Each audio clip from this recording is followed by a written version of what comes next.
Greetings, traveler of time, and thank you for joining me on this slow journey through Earth's frozen past and the possibilities of its icy future.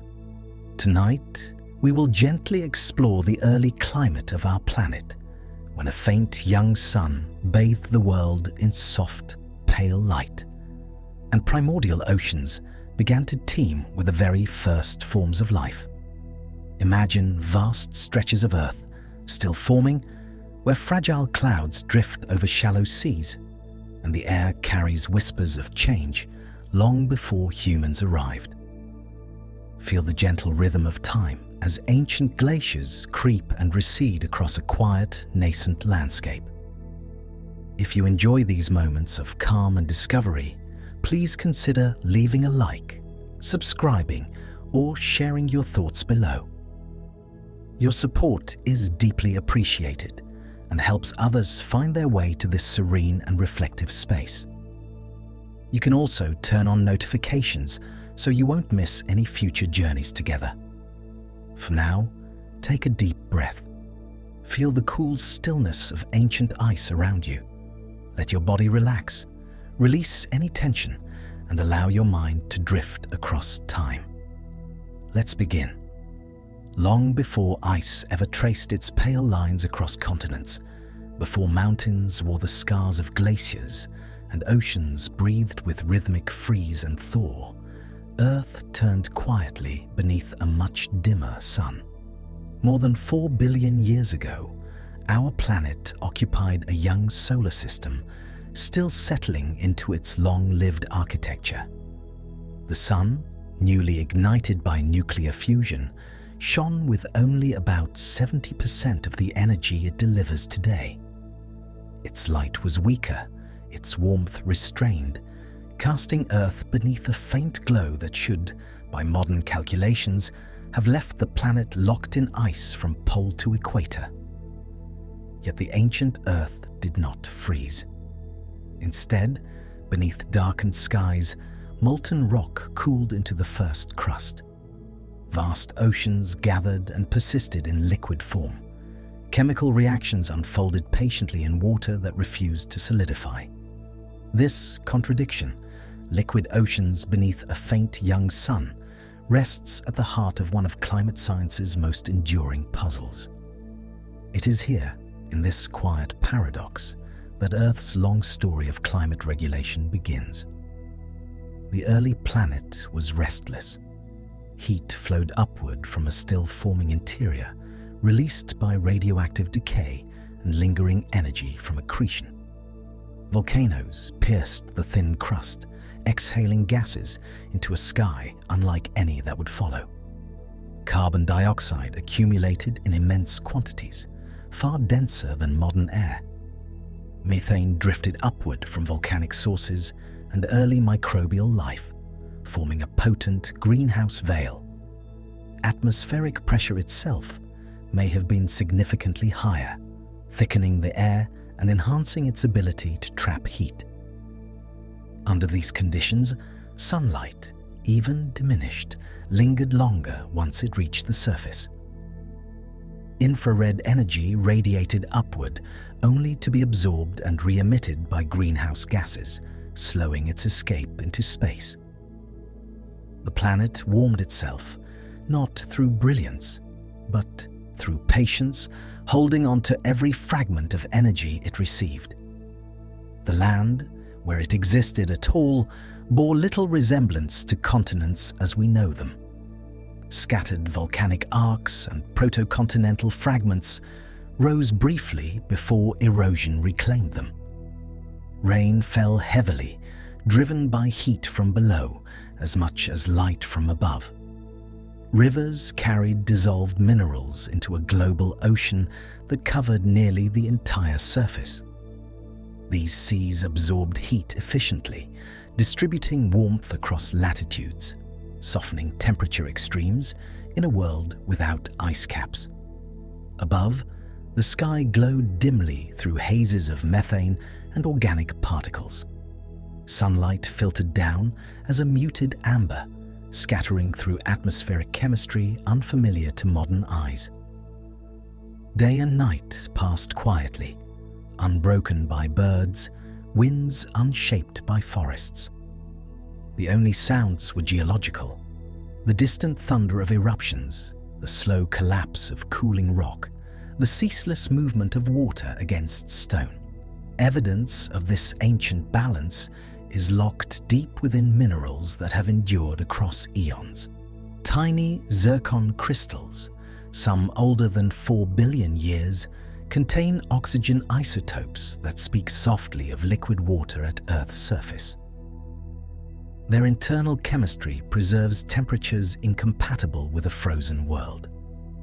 These microscopic witnesses suggest rain fell, oceans persisted, and crust interacted with water early in Earth's history, defying expectations set by solar physics alone.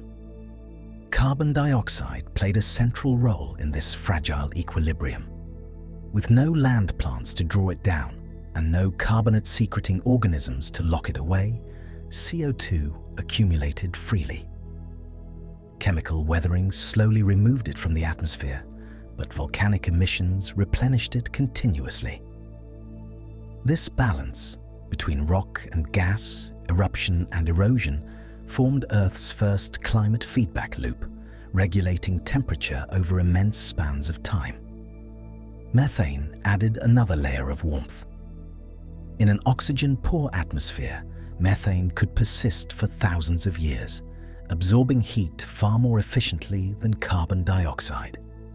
Its presence likely produced a soft haze that further reduced heat loss, even as it dimmed the already faint sun.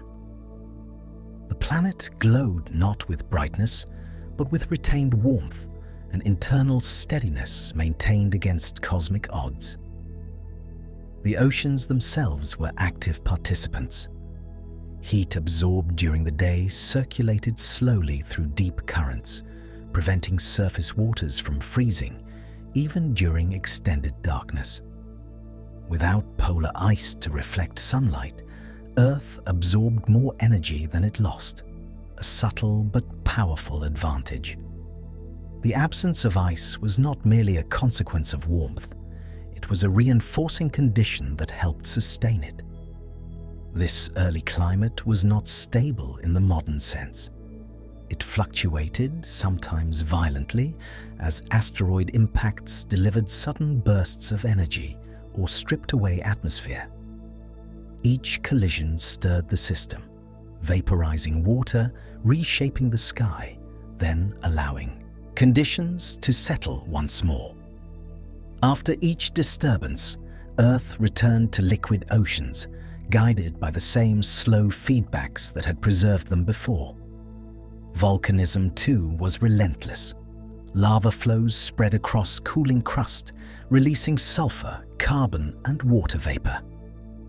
These gases altered atmospheric chemistry, sometimes cooling, sometimes warming, depending on their concentration and interaction. Sulfur aerosols may have briefly reflected sunlight, dimming the surface, but carbon dioxide always followed, restoring warmth over longer timescales. In this way, Earth learned endurance. The climate system did not aim for comfort or balance, only persistence.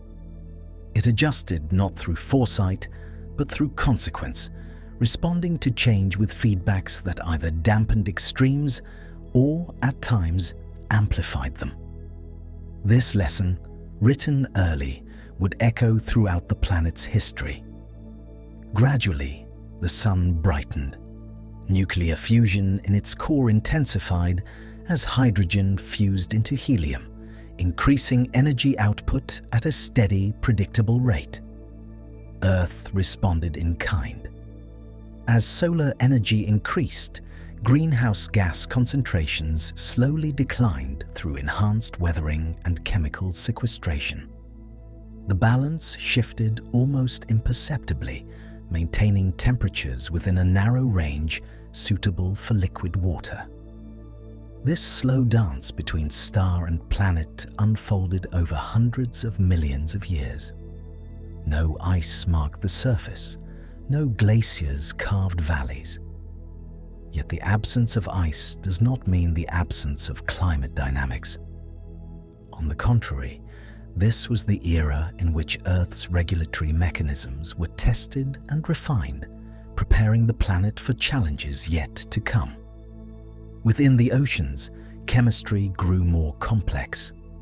Dissolved iron reacted with emerging traces of oxygen, precipitating into vast layers that would later harden into banded iron formations. These deposits quietly recorded shifts in atmospheric composition, long before ice would record them more dramatically.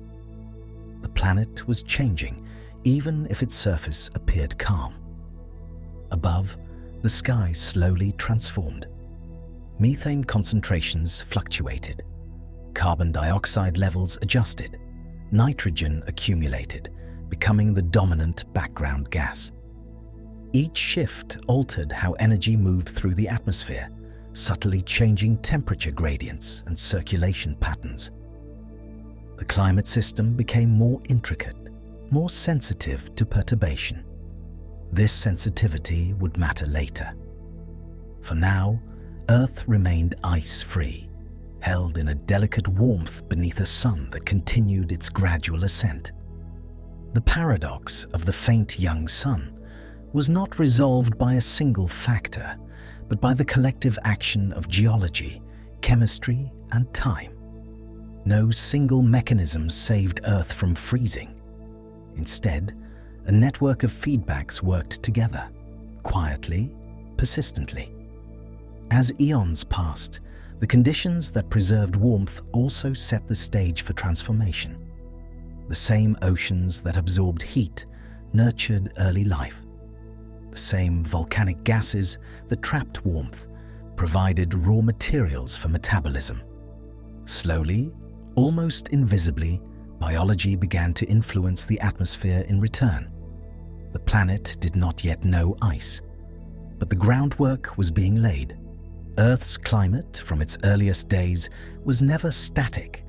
It was responsive, adaptive, and deeply interconnected. The calm warmth of this ancient world was not a permanent state, but a phase, a prelude. The mechanisms that held back the cold would one day falter, reshaped by life itself.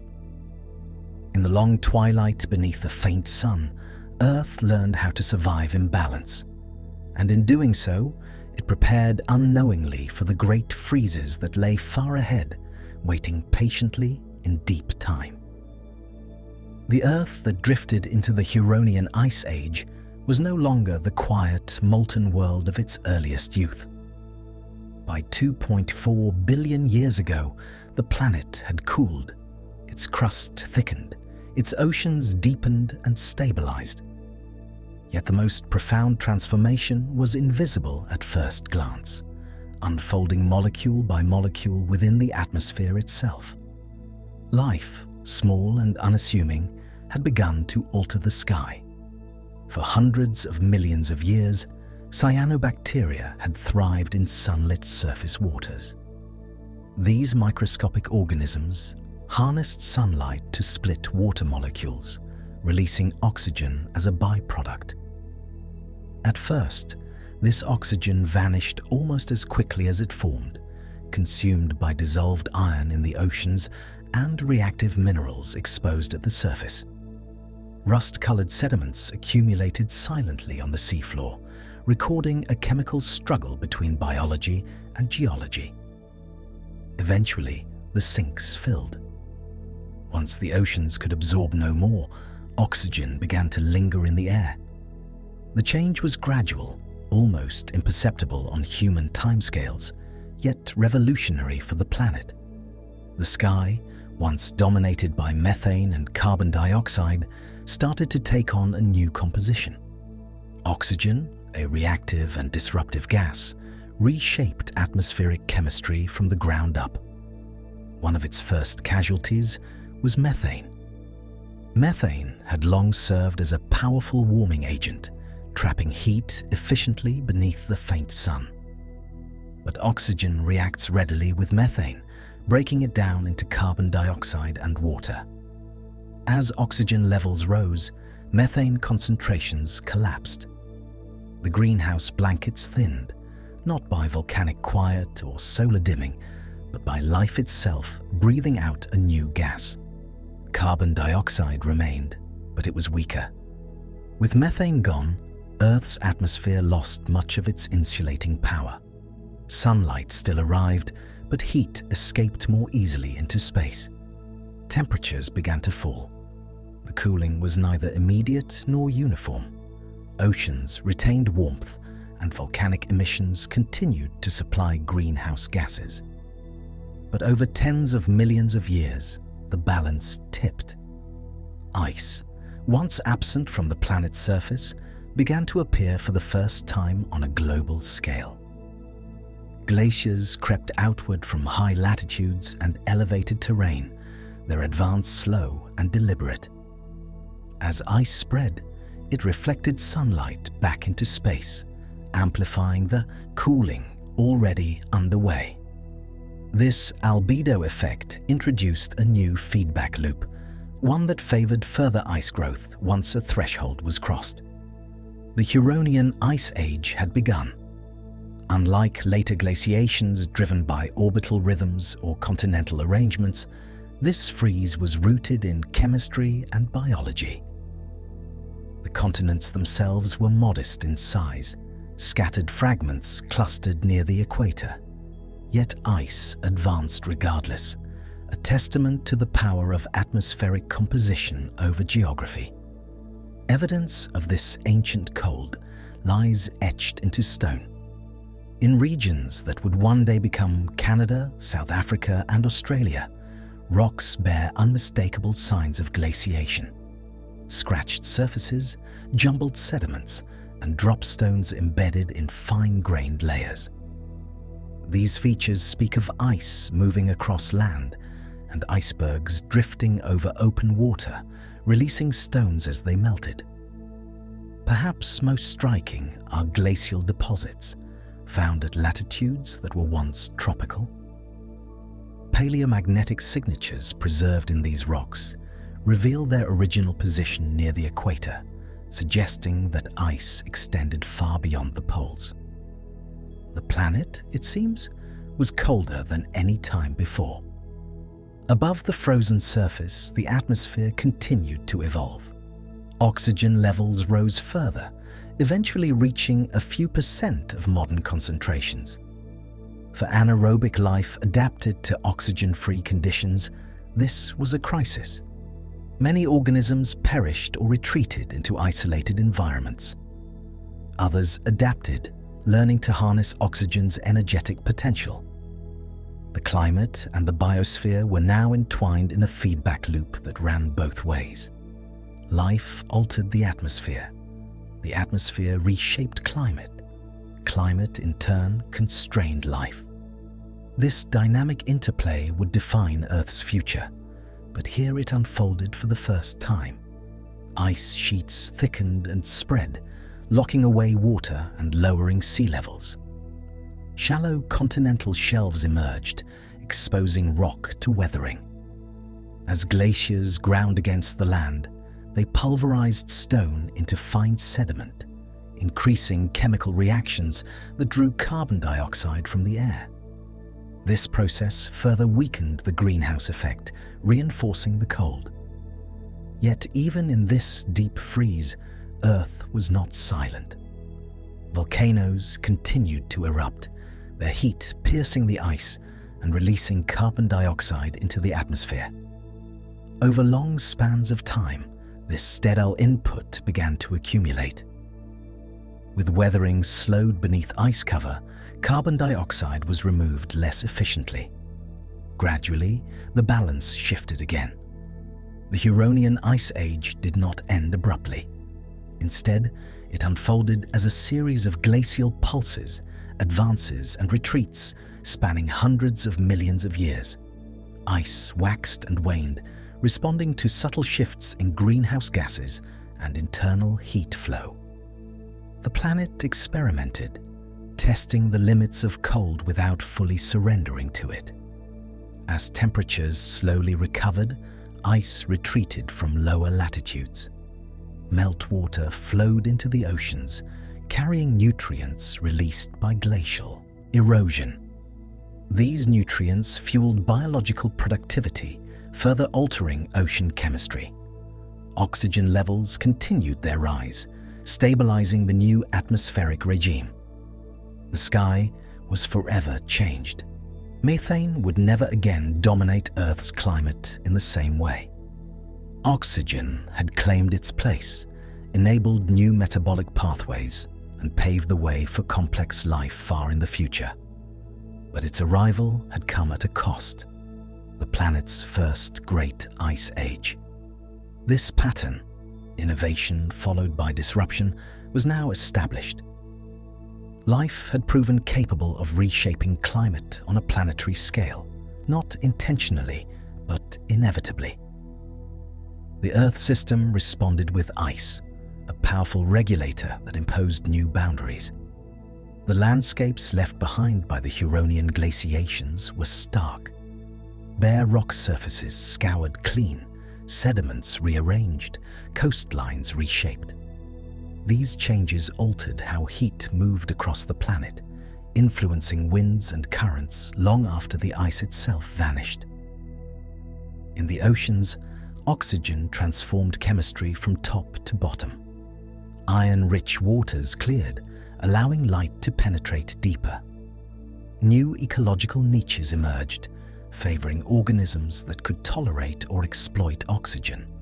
Evolution accelerated, driven by both opportunity and pressure. The Huronian Ice Age thus stands as a turning point, not only in climate history, but in Earth's biological narrative. It marked the transition from an anoxic world dominated by simple metabolisms to an oxygenated planet poised for complexity. When the ice finally loosened its grip, Earth emerged altered. The climate system had expanded its range, now capable of supporting both ice-free warmth and global cold. Feedback loops had multiplied, interacting in ways that would produce future extremes. From this point forward, ice was no longer an anomaly. It had become part of Earth's vocabulary, a recurring response to imbalance. The quiet advance of glaciers during the Huronian established a precedent that would echo through deep time. Long after the ice melted, its lessons remained encoded in rock and atmosphere. The sky remembered oxygen, the climate remembered ice. And life, having changed the world once, would continue to do so again and again, each time with consequences written across the planet's surface. The stage was now set for colder possibilities still. Earth had learned how to freeze. By the time Earth approached the Cryogenian period, roughly 720 million years ago, it was no longer an experimental world learning its first climate lessons. It was ancient, weathered, and complex, carrying within its rocks the memory of past warmth and ice alike. Continents had grown larger and more stable. Life had diversified quietly in the oceans, and the sun shone brighter than it once had. And yet, despite all this apparent maturity, the planet slipped into one of the most extreme climate states it may ever have known. Ice advanced again, but this time it did not stop. Glaciers flowed outward from polar regions and highlands, spreading across continents with slow inevitability. As they grew, their white surfaces reflected increasing amounts of sunlight back into space. Cooling fed more cooling. Ice thickened, crept, and merged, until the familiar gradients of climate began to collapse. The difference between pole and equator diminished, not because the poles warmed, but because the tropics cooled. Eventually, ice may have reached the equator itself. This is the haunting possibility suggested by the Snowball Earth hypothesis. A planet sealed almost entirely in ice, oceans capped by frozen crust kilometers thick, continents buried beneath an unbroken shell of white. Sunlight fell on Earth only to be reflected away, leaving the surface locked in a dim, frozen stillness. Geological clues to this extreme state lie scattered across the globe. In rocks now found in Namibia, Brazil, Australia, and China, geologists have uncovered glacial deposits formed at latitudes that were once tropical. Paleomagnetic signals preserved within these rocks indicate their formation near the ancient equator, a place that today receives the most intense solar heating. Alongside these deposits lie dropstones, large, isolated rocks embedded in fine-grained sediments that could only have been delivered by melting icebergs. Their presence in what were once warm seas suggests floating ice far from the poles, drifting over oceans that were at least partially frozen. The chemistry of these rocks tells a parallel story. Carbon isotope ratios shift abruptly before and after Cryogenian glaciations, reflecting profound disruptions to the carbon cycle. Biological productivity appears to have declined sharply, consistent with a world where sunlight struggled to penetrate ice-covered seas. If Snowball Earth truly occurred, it would have been a planet nearly silent. Winds would have weakened as temperature contrasts flattened. Precipitation would have slowed, limited to sparse snowfall where ice met ice. The hydrological cycle, so active in warmer eras, would have been reduced to a whisper. Beneath the frozen surface, oceans may have remained liquid, insulated by the ice above and warmed by geothermal heat below. In these dark waters, life endured. Microbial communities likely clustered around hydrothermal vents, cracks in the ice, and thin equatorial regions where sunlight might still filter through. Survival depended on resilience, on the ability to persist through scarcity and cold. Evolution slowed, but it did not stop. What drove Earth into this frozen state remains a subject of careful study. Several forces likely aligned. Continental configurations placed large land masses near the equator, enhancing weathering rates that drew carbon dioxide from the atmosphere. As CO2 declined, temperatures fell. Ice spread, increasing reflectivity, accelerating the descent into global cold. Once enough ice formed, the system may have crossed a critical threshold. From that point, even increasing solar energy could not easily reverse the freeze. The planet was trapped by its own feedbacks. And yet, Snowball Earth did not last forever. Deep beneath the ice, volcanoes continued to erupt. Unlike during warmer periods, their carbon dioxide emissions were no longer balanced by weathering, which had nearly ceased beneath the frozen surface. Slowly, patiently, CO2 accumulated in the atmosphere, building over millions of years. The ice reflected sunlight, but greenhouse gases worked invisibly, trapping what little heat remained. Eventually, atmospheric carbon dioxide may have reached concentrations hundreds of times higher than pre-glacial levels. The balance shifted once more. When melting began, it was likely rapid. As ice retreated, darker surfaces were exposed, absorbing sunlight instead of reflecting it. Temperatures rose sharply. Glaciers collapsed. Oceans reopened. The hydrological cycle roared back to life, delivering intense rainfall that washed vast amounts of freshly weathered minerals into the seas. This aftermath left its own distinctive mark. Thick layers of carbonate rock, known as cap carbonates, were deposited rapidly atop glacial sediments worldwide. Their unusual chemistry suggests warm, carbon-rich oceans following directly after extreme cold, a signature consistent with a dramatic greenhouse rebound. The Thaw, transformed Earth. Sea levels rose quickly, flooding continental margins. Nutrient-rich runoff stimulated biological activity. Oxygen levels increased again, reshaping marine ecosystems. In the wake of Snowball Earth, life diversified in ways not seen before, setting the stage for the rise of complex, multicellular organisms. The Cryogenian freezes may have occurred more than once. Evidence points to at least 2 major global glaciations during this period, separated by warmer intervals. Each cycle tested the limits of Earth's climate system, demonstrating both its vulnerability and its capacity for recovery. Snowball Earth represents the most extreme expression of a principle seen throughout climate history. Feedbacks can both stabilize and destabilize. The same ice albedo effect that prevents runaway warming can, under certain conditions, drive runaway cooling. Balance, it seems, is always conditional. Importantly, Snowball Earth was not a dead end. It did not sterilize the planet or halt evolution permanently. Instead, it acted as a bottleneck, filtering life through extreme conditions and rewarding adaptability. When the ice finally withdrew, the biological world was ready to change.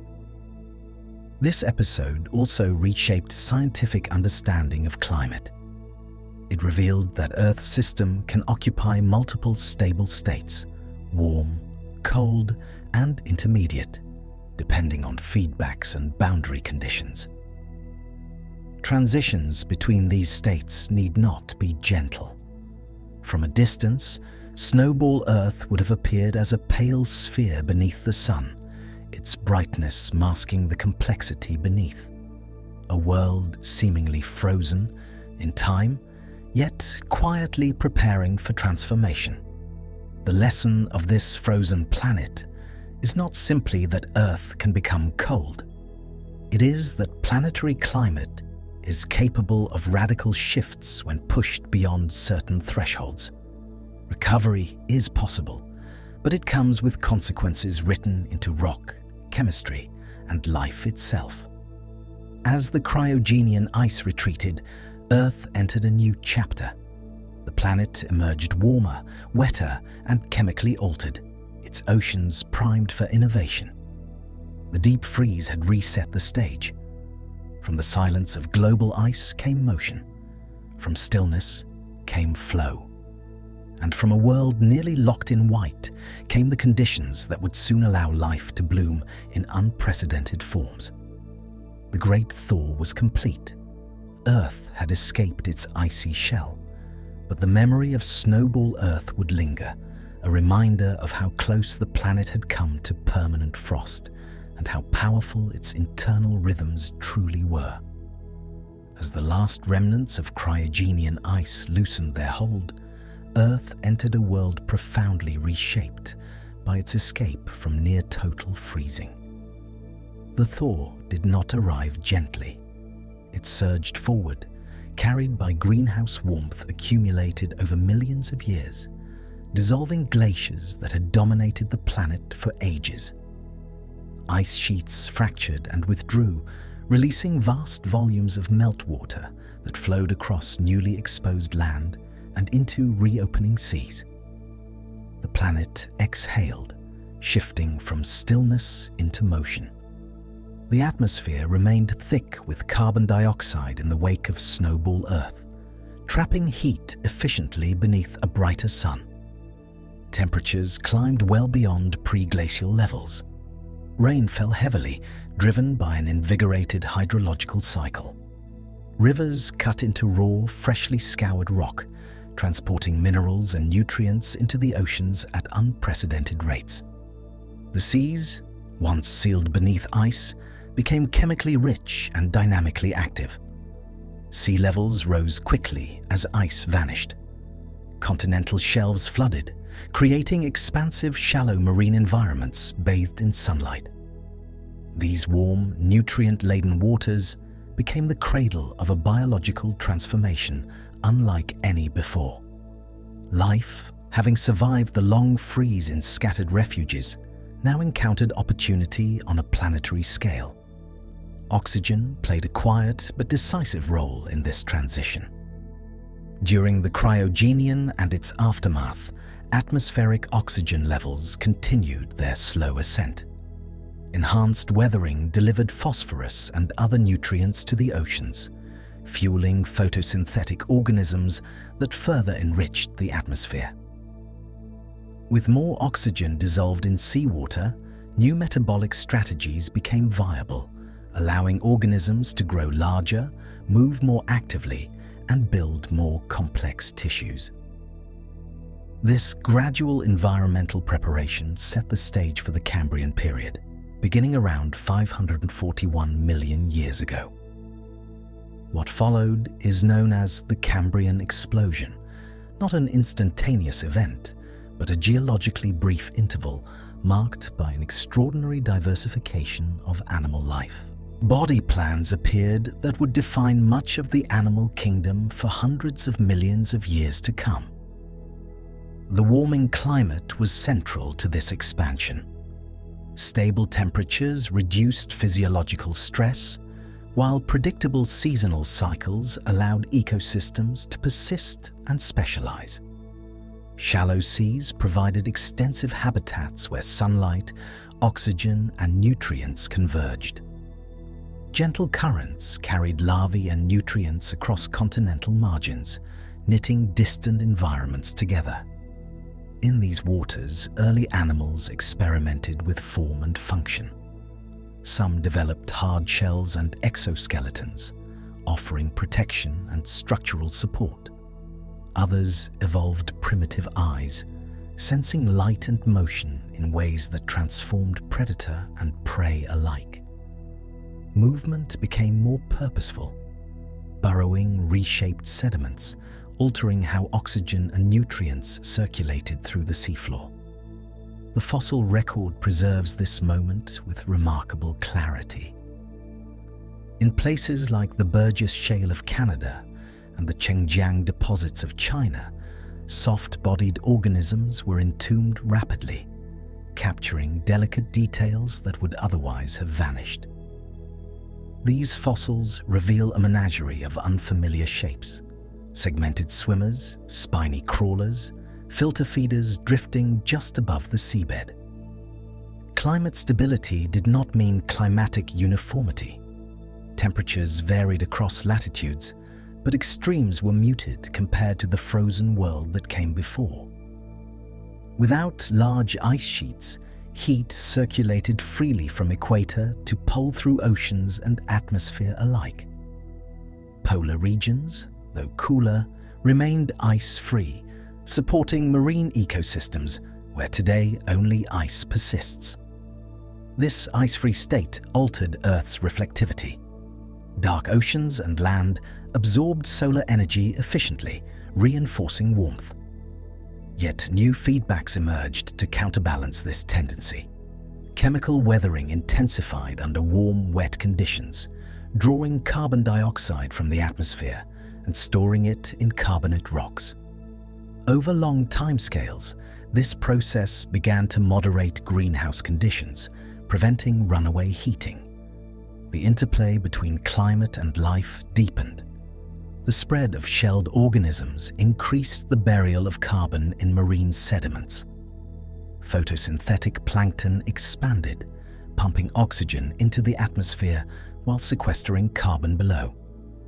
Life was no longer merely responding to climate, it was actively shaping it. On land, the surface remained largely barren. Complex plants had not yet colonized the continents, and soils were thin or non-existent. Still, microbial mats likely spread across damp coastal regions, stabilizing sediments and beginning the slow transformation of rock into soil. These early biological crusts influenced erosion and weathering, subtly affecting atmospheric composition. The Cambrian world was one of motion and experimentation. Storms swept across warm seas, stirring nutrients from the depths. Tides, shaped by a closer moon, mixed coastal waters vigorously. Each physical process interacted with biology, creating a dynamic system capable of sustaining diversity. This period also illustrates an important principle of Earth's climate history. Ice ages are not endpoints. They act as resets, clearing ecological and chemical pathways that allow new regimes to emerge. The extreme cold of Snowball Earth stripped ecosystems to their core. The warmth that followed did not simply restore what was lost, it enabled innovation. Yet beneath this apparent abundance lay instability. The same processes that promoted diversification also sowed the seeds of future change.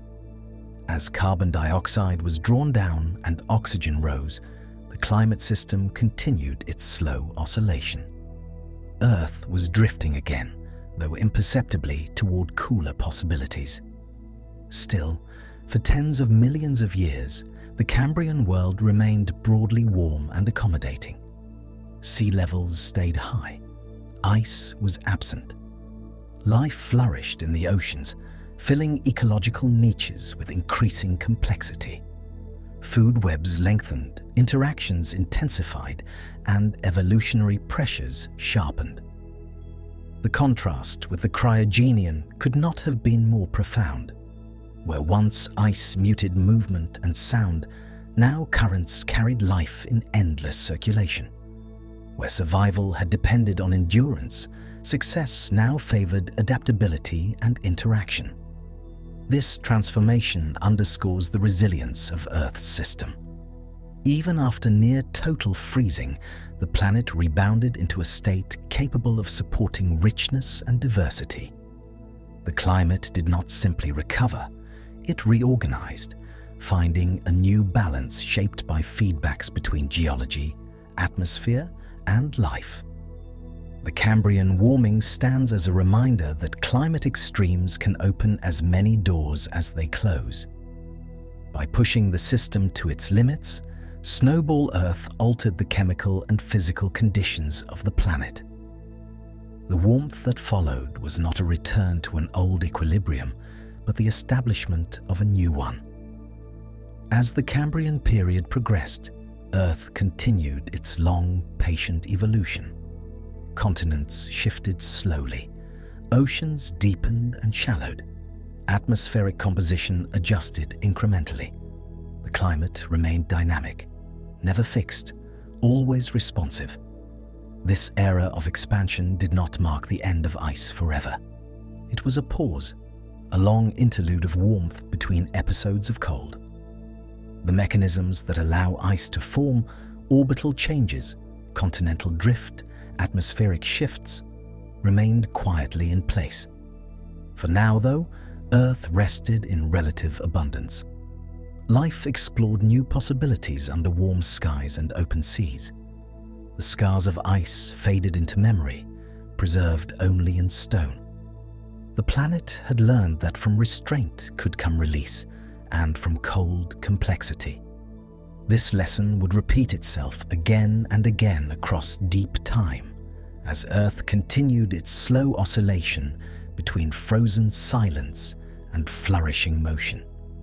As the warmth of the Cambrian gradually settled into the broader sweep of the Paleozoic era, Earth entered a long interval, defined not by a single climate state, but by motion of continents, oceans, and atmosphere alike. The planet's surface was no longer a scattered mosaic of fragments. Instead, continental blocks drifted steadily, drawn together and pulled apart by the slow churn of plate tectonics. This movement, measured in centimeters per year, would quietly reshape Earth's climate over hundreds of millions of years. The Paleozoic world was dynamic and varied. Early in the era, warm, shallow seas covered much of the continents, fostering diverse marine ecosystems.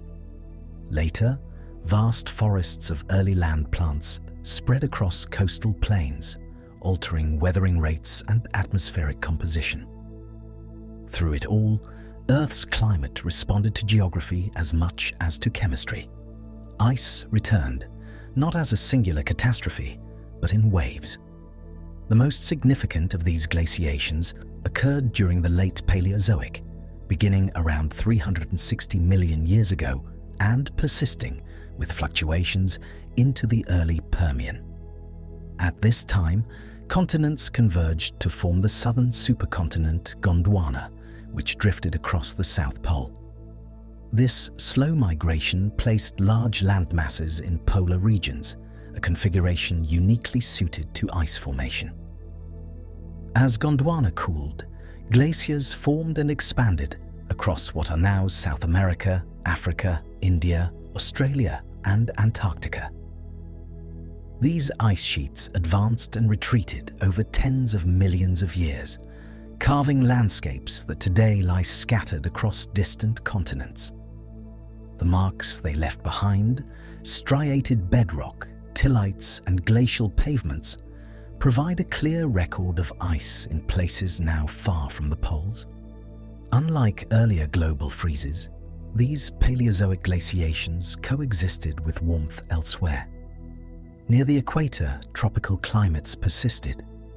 Dense forests flourished in humid lowlands, dominated by towering lycophytes, ferns, and early seed plants. These forests would eventually give rise to vast coal deposits, formed as plant material accumulated in oxygen-poor swamps and was buried beneath sediment. The expansion of land plants had profound climatic consequences. Through photosynthesis, plants drew carbon dioxide from the atmosphere, storing carbon in their tissues and, ultimately, in the earth itself. Enhanced root systems accelerated chemical weathering, further reducing atmospheric CO2. Over time, this drawdown weakened the greenhouse effect, contributing to global cooling. This biological influence interacted with tectonics in complex ways. As continents collided, mountain ranges rose, exposing fresh rock to weathering. Erosion transported minerals into the oceans, altering chemistry and nutrient cycles. Ocean circulation shifted as seaways opened and closed, redistributing heat around the planet. The result was a climate system capable of sustaining both ice and warmth simultaneously, depending on latitude and elevation. Ice sheets waxed and waned in the south, while tropical seas teemed with life. The planet had entered a state of climatic duality. Sea levels responded accordingly. During glacial advances, water was locked into ice, lowering sea levels and exposing continental shelves. During interglacial periods, melting ice returned water to the oceans, flooding coastlines and reshaping habitats. These oscillations influenced evolutionary pathways, isolating populations and then reconnecting them over geological time. Fossil evidence from this era reveals the interplay between climate and life. In glaciated regions, sediments record cold, arid conditions with limited vegetation. In tropical zones, fossils show lush ecosystems with high biodiversity. This contrast highlights how global climate patterns can produce regional extremes. Atmospheric oxygen levels reached some of their highest concentrations during the late Paleozoic, possibly exceeding 30%. This oxygen-rich air supported large insects and enhanced wildfire activity, introducing yet another feedback into the climate system. Fires released carbon dioxide, counteracting some of the cooling imposed by plant growth, while also shaping landscapes and ecosystems. The late Paleozoic Ice Age did not follow a simple trajectory. It pulsed in response to shifting CO2 levels, continental positions, and ocean gateways. Ice sheets expanded during periods of low greenhouse gas concentration and retreated when volcanic emissions or reduced weathering allowed CO2 to rise. Over time, the assembly of the supercontinent Pangaea altered these dynamics. As land masses merged, interior regions became increasingly arid, reducing weathering rates. Volcanic activity associated with continental collision and rifting added carbon dioxide back into the atmosphere. Gradually, the balance tipped toward warming. By the end of the Permian, ice had retreated once more. Gondwana remained in high latitudes, but greenhouse conditions strengthened enough to prevent large-scale glaciation. The Paleozoic Ice Age faded, leaving behind a planet transformed by its long interplay of ice, plants, and drifting continents. These glaciations foreshadowed patterns that would recur later in Earth's history. They demonstrated the power of plate tectonics to shape climate by rearranging continents and oceans. They revealed how biological innovation, particularly the rise of land plants, could influence atmospheric composition on a global scale. Most importantly, the Paleozoic era showed that ice ages need not be uniform or global to be profound. Regional ice sheets, persisting over vast timescales, were capable of reshaping sea levels, ecosystems, and evolutionary trajectories just as dramatically as planet-wide freezes. As Earth transitioned out of the Paleozoic, it carried forward a climate system increasingly sensitive to feedbacks between life and geology. The lessons of ice and drift were etched into the planet's surface, preserved in rocks that would one day be scattered across the globe.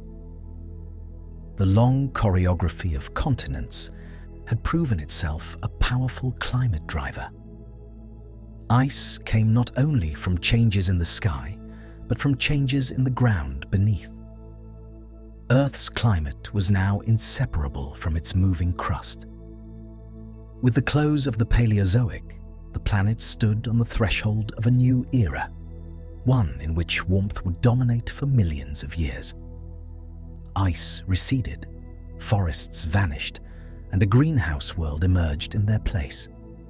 But the memory of ice endured, quietly embedded in stone, awaiting its return in forms yet to come. Following the retreat of late Paleozoic glaciers, Earth entered a remarkable chapter in its climatic history, the Mesozoic era, a prolonged interval of greenhouse conditions. For tens of millions of years, ice receded almost entirely, even from polar regions. The planet's surface radiated warmth under a sun that shone more brightly than it had in the distant Precambrian, while oceans circulated heat efficiently, distributing energy across every latitude. High concentrations of atmospheric carbon dioxide dominated this era, maintaining temperatures significantly above modern averages. Volcanoes, active along rifting continental margins and subduction zones, emitted vast quantities of CO2 into the atmosphere. The breakup of the supercontinent Pangaea introduced new coastlines and shallow seas, further amplifying greenhouse warmth. These shallow waters absorbed sunlight and released heat slowly, creating stable marine environments that stretched from equator to poles. The absence of ice meant that Earth's albedo, the fraction of sunlight reflected back into space, remained low. Dark oceans and land surfaces absorbed solar energy, reinforcing warmth. Storm systems moved freely across open seas, delivering precipitation in patterns that encouraged lush vegetation even at high latitudes. In polar regions, summers were long, though winters brought prolonged darkness. Yet temperatures rarely approached freezing, allowing life to thrive year-round. Life responded to this warmth with expansion and diversification. Forests of conifers, cycads, and ferns extended toward polar regions, creating ecosystems teeming with reptiles, early birds, and the first true mammals. In the oceans, Shallow seas nurtured vast coral reefs, ammonites, and marine reptiles, whose movements stirred nutrients and energy across the planetary waters. The absence of glacial constraints permitted evolutionary experimentation on unprecedented scales, both in form and ecological strategy. Dinosaurs, the emblem of the Mesozoic, dominated terrestrial landscapes. They wandered forests, deserts, and floodplains beneath the long summer days of high latitudes. Some grazed on fern-rich plains, others hunted across vast tracts of open terrain. Their presence, while dramatic in scale, was part of a broader ecological balance maintained by warmth, stable coastlines, and predictable rainfall patterns. Oceans mirrored this richness. Warm, equable waters permitted marine life to flourish from tropical reefs to near polar seas. Currents circulated heat efficiently, minimizing temperature gradients between equator and poles. Sea levels, elevated due to the absence of large ice sheets, flooded continental margins, creating shallow eperic seas that became hotspots of biodiversity. These shallow waters, suffused with sunlight, provided fertile grounds for plankton, mollusks, and early fish, whose remains would eventually form the rich fossil deposits that paleontologists study today. Geological processes reinforced the greenhouse state. As continents drifted, mountain-building events altered wind patterns, precipitation distribution, and regional erosion rates.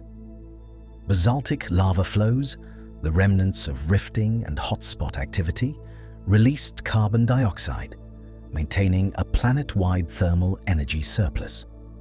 Weathering continued to remove CO2 gradually, but not at a rate sufficient to trigger ice formation. The climate system had found a long-lasting equilibrium, warm, wet, and largely free of the deep freezes that had marked the Paleozoic and Cryogenian. Yet this Mesozoic greenhouse was not monotonous. Localized climatic variations occurred, driven by ocean currents, continental orientation, and volcanic episodes. Some regions experienced seasonal extremes, while others remained nearly uniform year-round. Despite these variations, no ice sheets formed, and global temperatures remained consistently elevated for millions of years.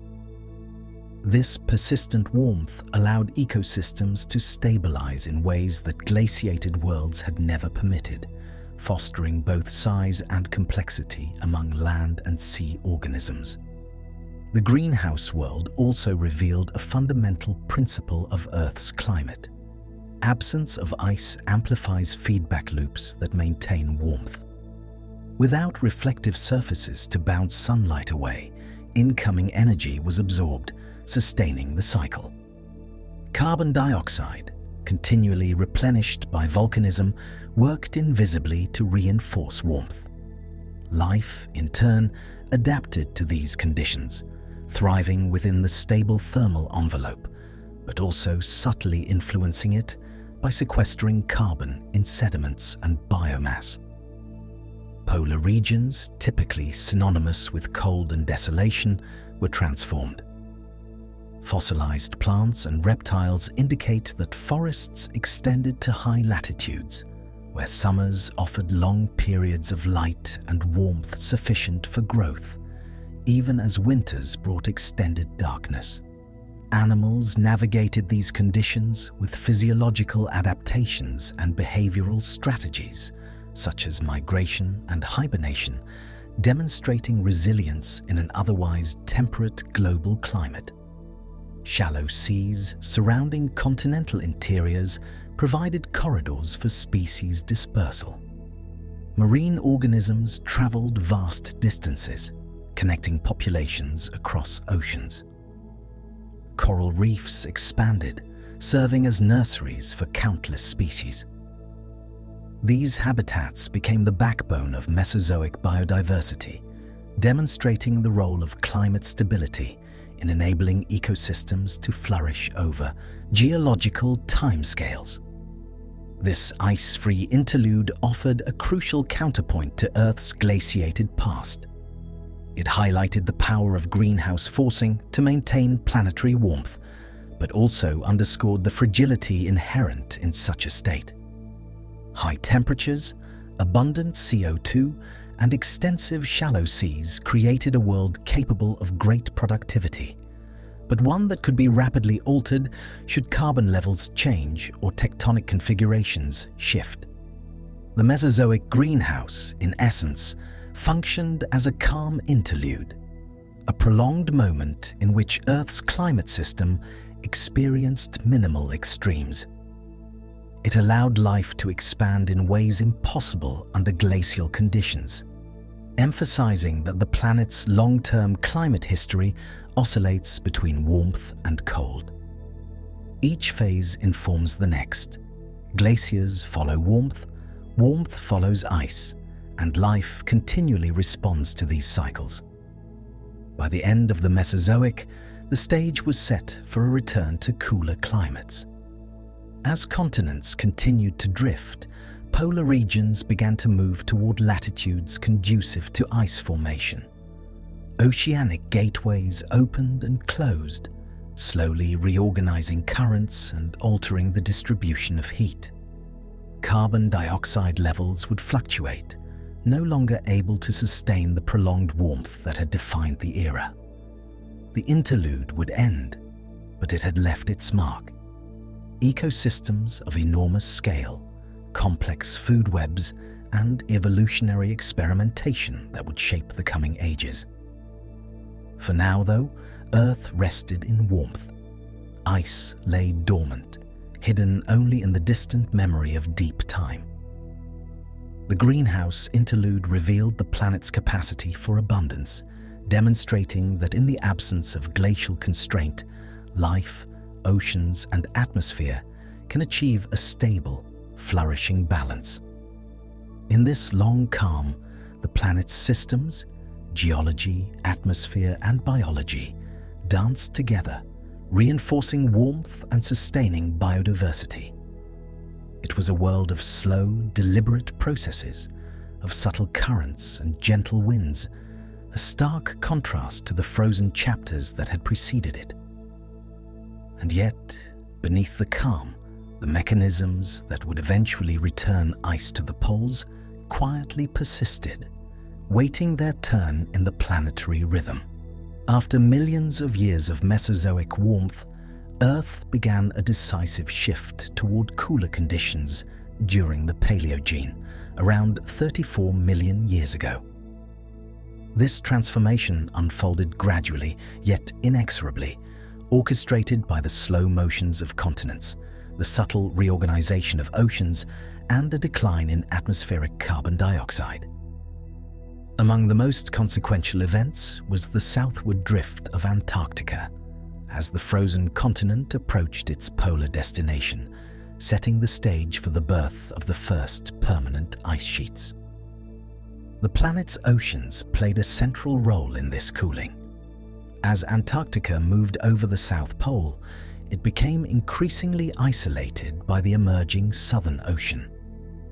This isolation was solidified by the formation of the Antarctic Circumpolar Current, a vast ring of water encircling the continent. This current acted as a thermal barrier, preventing warmer equatorial waters from reaching southern latitudes and allowing temperatures to drop steadily. Polar waters chilled, surface ice began to persist year-round, and snow accumulated layer upon layer, gradually forming glaciers that would expand into massive ice sheets. This climatic shift was accompanied by a marked decline in atmospheric carbon dioxide. Volcanic outgassing continued, but the long-term sequestration of carbon in sediments and organic deposits outpaced the release of greenhouse gases. With less CO2 to trap heat, global temperatures fell, reinforcing the growth of Antarctic ice. Rainfall and snowfall patterns shifted in response to cooling oceans, focusing precipitation over high southern latitudes and contributing to ice accumulation. The formation of Antarctic ice was not instantaneous. It began in modest increments, small glaciers advancing from elevated plateaus, their cold tongues creeping down slopes, merging slowly into larger ice sheets. Over time, these sheets thickened, compressing underlying snow into dense reflective ice that amplified cooling through feedback loops. Each layer trapped tiny bubbles of ancient air, preserving the story of atmospheric conditions while simultaneously influencing the planet's radiative balance. Glacial advance reshaped landscapes in profound ways. Valleys were carved, fjords deepened, and rock was scoured clean of sediment. Ice acted like a colossal sculptor, smoothing mountains and depositing moraines that recorded the slow migration of frozen giants. Where water once moved freely, ice now redefined coastlines, dammed rivers, and redirected meltwater toward the oceans. The growth of these ice sheets locked vast quantities of water away from the seas, gradually lowering global sea levels and exposing continental shelves that had been submerged during the warmth of the Mesozoic. Life in the southern hemisphere responded subtly but decisively to the emerging ice. Marine ecosystems adjusted to cooler surface waters, shifting distributions and encouraging adaptation. Terrestrial life retreated northward or found refuge in ice-free coastal regions, creating pockets of biodiversity surrounded by cold expanses. These early adaptations presaged the remarkable resilience of polar ecosystems in the face of ongoing glaciation. The Antarctic ice sheets were the opening act of the modern Ice Age world, their presence a signal of the planetary rhythm that would dominate the Cenozoic. As ice persisted and expanded, the climate system became increasingly sensitive to small perturbations. Ocean currents adjusted to the growing temperature gradient between poles and equator, while atmospheric circulation reorganized in response to altered thermal patterns. The interplay between ocean, ice, and atmosphere became central to Earth's climatic stability, a delicate balance sustained over millions of years. Satellite-like imagery of this era, reconstructed from geological evidence, reveals a continent slowly enshrouded in white. Glaciers crept outward from central plateaus, carving valleys and fjords, while ice streams funneled snow and ice toward the coasts. These processes were measured in millennia, yet their cumulative effect was profound. The first enduring Antarctic ice sheets, shaping planetary temperature, sea level, and circulation. This cooling turn also illustrates the interplay of feedbacks that govern Earth's climate.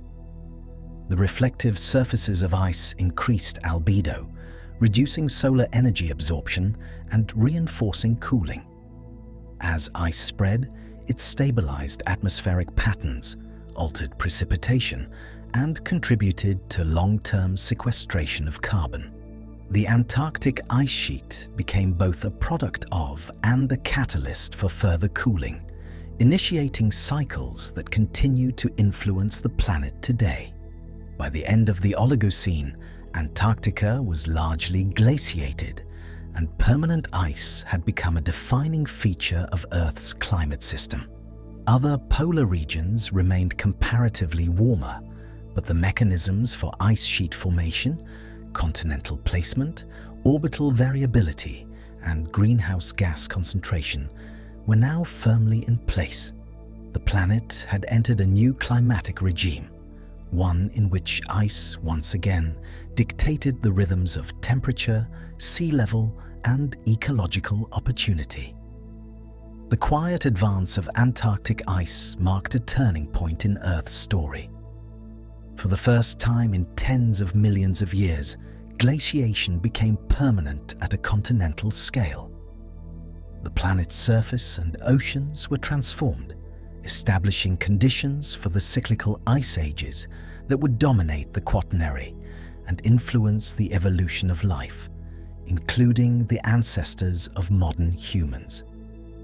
Beneath the glaciers, the Earth's crust slowly adjusted to the weight of the ice, flexing and sinking under the immense pressure. This glacial isostasy subtly altered the height of the land, influencing drainage patterns, river courses, and coastal landscapes. These changes, imperceptible in a human lifetime, cumulatively reshaped continents over geological timescales, leaving enduring imprints that persist even as ice ebbs and flows in later epochs. The Antarctic ice sheets also began influencing global ocean circulation patterns in ways that would persist for millions of years. Dense, cold water formed at the continent's periphery, sinking and driving the thermohaline circulation that transports heat and nutrients across the planet. This deep ocean conveyor redistributed energy, connecting polar processes with tropical ecosystems and laying the foundation for climatic interactions that continue today. As Antarctica locked away water and cooled surrounding oceans, the rest of the planet began to adjust. Sea levels fell gradually, exposing shallow shelves and continental margins. Polar air masses cooled and expanded. Mid-latitude climates began to fluctuate, responding to the increased thermal gradient between equator and poles. The birth of Antarctic ice initiated a domino effect, a chain of climatic adjustments that reverberated across the globe. Earth had crossed a quiet threshold, transitioning from the greenhouse interlude of the Mesozoic to the icy rhythms of the Cenozoic. Ice, once again, became a permanent actor on the planetary stage, shaping climate, ocean currents, and ecological patterns. The mechanisms that had lain dormant during the Mesozoic, the interplay of continental drift, ocean isolation, and atmospheric composition, were now fully engaged, signaling the planet's entry into a new rhythm of glacial and interglacial cycles. This moment, though remote in time, set the stage for all subsequent glaciations, for the ebb and flow of ice that would sculpt landscapes, drive evolution, and influence the conditions under which humans and their ancestors would eventually emerge. Antarctic ice, slow and patient, became both marker and driver of Earth's enduring climatic cycles, a reminder that planetary processes unfold not in years or centuries, but over tens of millions of years, quietly shaping the world we inhabit today. Around 2.6 million years ago, Earth entered the Quaternary, a new chapter in its long climatic story marked by a steady rhythm of glacial cycles. Unlike earlier eras, when ice sheets formed over tens of millions of years, the Quaternary introduced a recurring cadence. Ice would advance and retreat across the northern hemisphere in pulses, leaving a pattern of cold and warmth that echoed through landscapes, oceans, and ecosystems. The stage for this rhythm had been prepared over preceding epochs.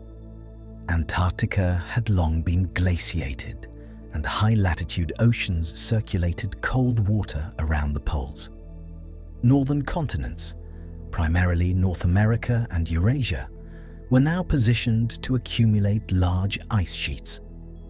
Variations in the Earth's orbit and tilt, combined with changes in greenhouse gas concentrations, created conditions in which ice could expand, retreat, and expand again, producing the characteristic pattern that defines the Quaternary Ice Age.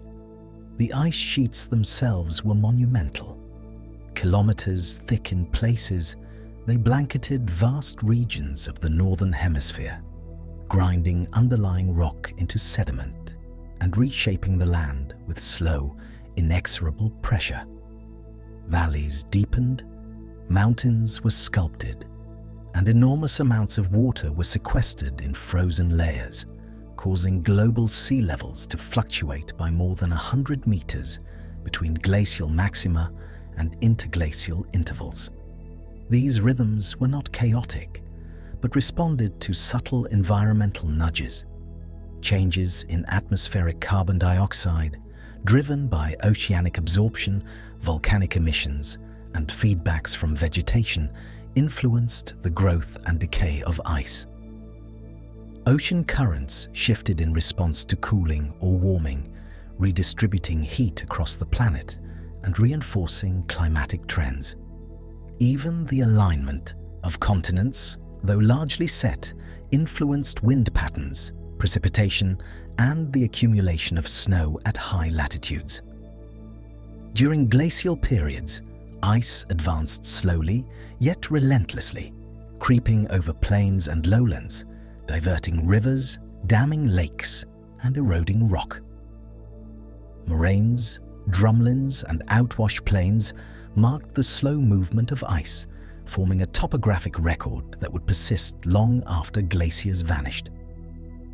The landscapes of today, glacial valleys, fjords, and gently rolling plains, are enduring monuments to these cycles, preserved as subtle reminders of the Quaternary's pulse. Interglacial periods provided stark contrasts. As ice sheets melted, water returned to the oceans, flooding continental shelves, forming expansive shallow seas and re-establishing river networks. These warmer intervals allowed forests to spread, grasslands to expand, and species to recolonize areas previously buried beneath ice. Life responded in synchronization with the environment, migrating, adapting, and evolving, in step with the oscillations of the planet's frozen giants. The timing of these cycles was influenced by orbital variations, subtle changes in the Earth's tilt, eccentricity, and precession, which modulated the intensity and distribution of sunlight reaching high latitudes.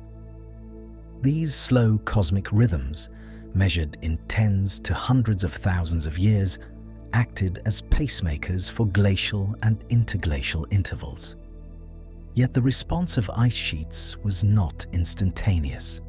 Feedbacks involving ice albedo, ocean currents, and atmospheric gases introduced delays and amplifications, producing the complex but predictable patterns recorded in sedimentary and ice core archives. Ecological systems were shaped profoundly by this ice age rhythm. Cold-adapted species expanded during glacial maxima, while temperate organisms retreated to refugia. Plant communities shifted, herbivores tracked vegetation, and predators followed prey across changing landscapes. These movements left fossilized traces in soils, pollen records, and cave deposits, allowing us to reconstruct ancient ecologies with remarkable precision. Even the oceans were sculpted by ice. Meltwater pulses, released during warming intervals, altered salinity, temperature, and nutrient distribution. Ocean currents responded, redistributing heat and influencing atmospheric circulation. These interactions created feedback loops that could accelerate the retreat of ice or stabilize it, demonstrating the interconnectedness of Earth's systems. The Quaternary rhythm was not uniform across the planet. Some regions experienced relatively stable conditions, while others saw extreme fluctuations. The Northern Hemisphere, with its large land masses, became the principal theater for ice sheet expansion, whereas the Southern Hemisphere remained largely controlled by Antarctic ice and oceanic circulation. This asymmetry introduced gradients in climate, biodiversity, and landscape evolution that continue to influence Earth today. This era also marked a subtle but profound interaction between climate and life. Species were forced to adapt to rapid and repeated environmental shifts. Migration corridors, refugia, and evolutionary pressure zones emerged, shaping the genetic and ecological makeup of modern flora and fauna. Humans, arriving on the scene late in the Quaternary, would eventually experience the full range of these climatic oscillations, learning to navigate and exploit the land and resources amidst the ebb and flow of ice. Quaternary ice sheets were both sculptors and regulators. Their immense weight depressed the crust, reshaped drainage patterns, and influenced the trajectory of rivers. Their growth drew water from the oceans, lowering sea levels and exposing land bridges that connected continents, enabling migrations of both animals and humans. When the ice retreated, seas rose again, isolating populations and driving evolutionary divergence. In this way, the slow pulse of ice became a central architect of Earth's biological history. The Quaternary also demonstrates the delicate balance between climate forcing and response. Small perturbations in greenhouse gases or orbital geometry could initiate vast changes in ice extent. The system was inherently sensitive, yet stabilized by feedbacks that regulated temperature, precipitation, and ice growth. This balance, though appearing slow and rhythmic over human timescales, is dynamic and responsive, a testimony to Earth's resilience and complexity. As the first glacial cycles of the Quaternary unfolded, the planet settled into a pattern that would define the last few million years. Ice advanced across North America, Scandinavia, and northern Asia, then melted and withdrew, only to return again. These cycles, repeated dozens of times, shaped not only landscapes but also ecosystems, setting the stage for the rise of modern flora and fauna. The Quaternary establishes a crucial understanding. Ice ages are not singular anomalies, nor are they continuous periods of unyielding cold. Instead, they are rhythmic patterns embedded within Earth's orbital and geological systems, operating over timescales far exceeding human perception. Within these cycles, life evolves, rivers carve valleys, and oceans redistribute energy, creating a planet in constant measured motion. Time-lapse visualizations of these glacial advances reveal the slow, inexorable pulse of ice. Sheets creep outward, grinding mountains into sediment, redirecting rivers, and sculpting the planet in silence. When ice retreats, ecosystems rebound, sea levels rise, and the Earth exhales briefly before the next glacial advance begins its patient return. The Quaternary, in essence, introduced a heartbeat to Earth's climate, a slow, deep pulse that continues to define the rhythms of land, sea, and life. Ice came and went like a measured breath, and within that pattern, life, including our own ancestors, learned to survive, migrate, and evolve. It is this enduring rhythm that forms the foundation of modern understanding. Ice ages are natural, recurring phenomena, written into the very orbital and geological fabric of our planet. They shape landscapes, influence oceans, and govern the distribution of life, establishing a pattern that continues to the present day. Beneath the slow, sweeping rhythm of the Quaternary ice ages lies a hidden pulse, a subtle celestial metronome that has orchestrated Earth's glacial cycles for millions of years. This quiet clockwork emerges from the precise mechanics of our planet's orbit. Small variations in tilt, shape, and wobble that together determine how sunlight reaches the Earth's surface, influencing whether ice sheets grow or melt over tens of thousands of years. These are the Milankovitch cycles, named for the Serbian astronomer who first calculated their influence with painstaking precision. The first of these cycles is eccentricity, a slow fluctuation in the shape of Earth's orbit around the Sun. Over roughly 100,000-year periods, the orbit shifts from nearly circular to slightly elliptical, subtly altering the total solar energy Earth receives at different times of year. This gentle oscillation alone is not enough to trigger ice ages, but it primes the planet, nudging it closer or farther from climatic thresholds. Eccentricity works in concert with other orbital variations, creating a delicate interplay that sets the stage for the advance and retreat of ice. Axial tilt, or obliquity, is the second of the major cycles. Earth's axis tilts between approximately 22.1 and 24.5 degrees over a span of about 41,000 years. A steeper tilt intensifies seasonal contrast, making summers warmer and winters colder, while a shallower tilt softens seasonal extremes. This variation dictates the amount of solar energy reaching high-latitude regions during summer months, directly influencing whether winter snow persists or melts. Even a few degrees difference over millennia can determine the growth or decline of continental ice sheets.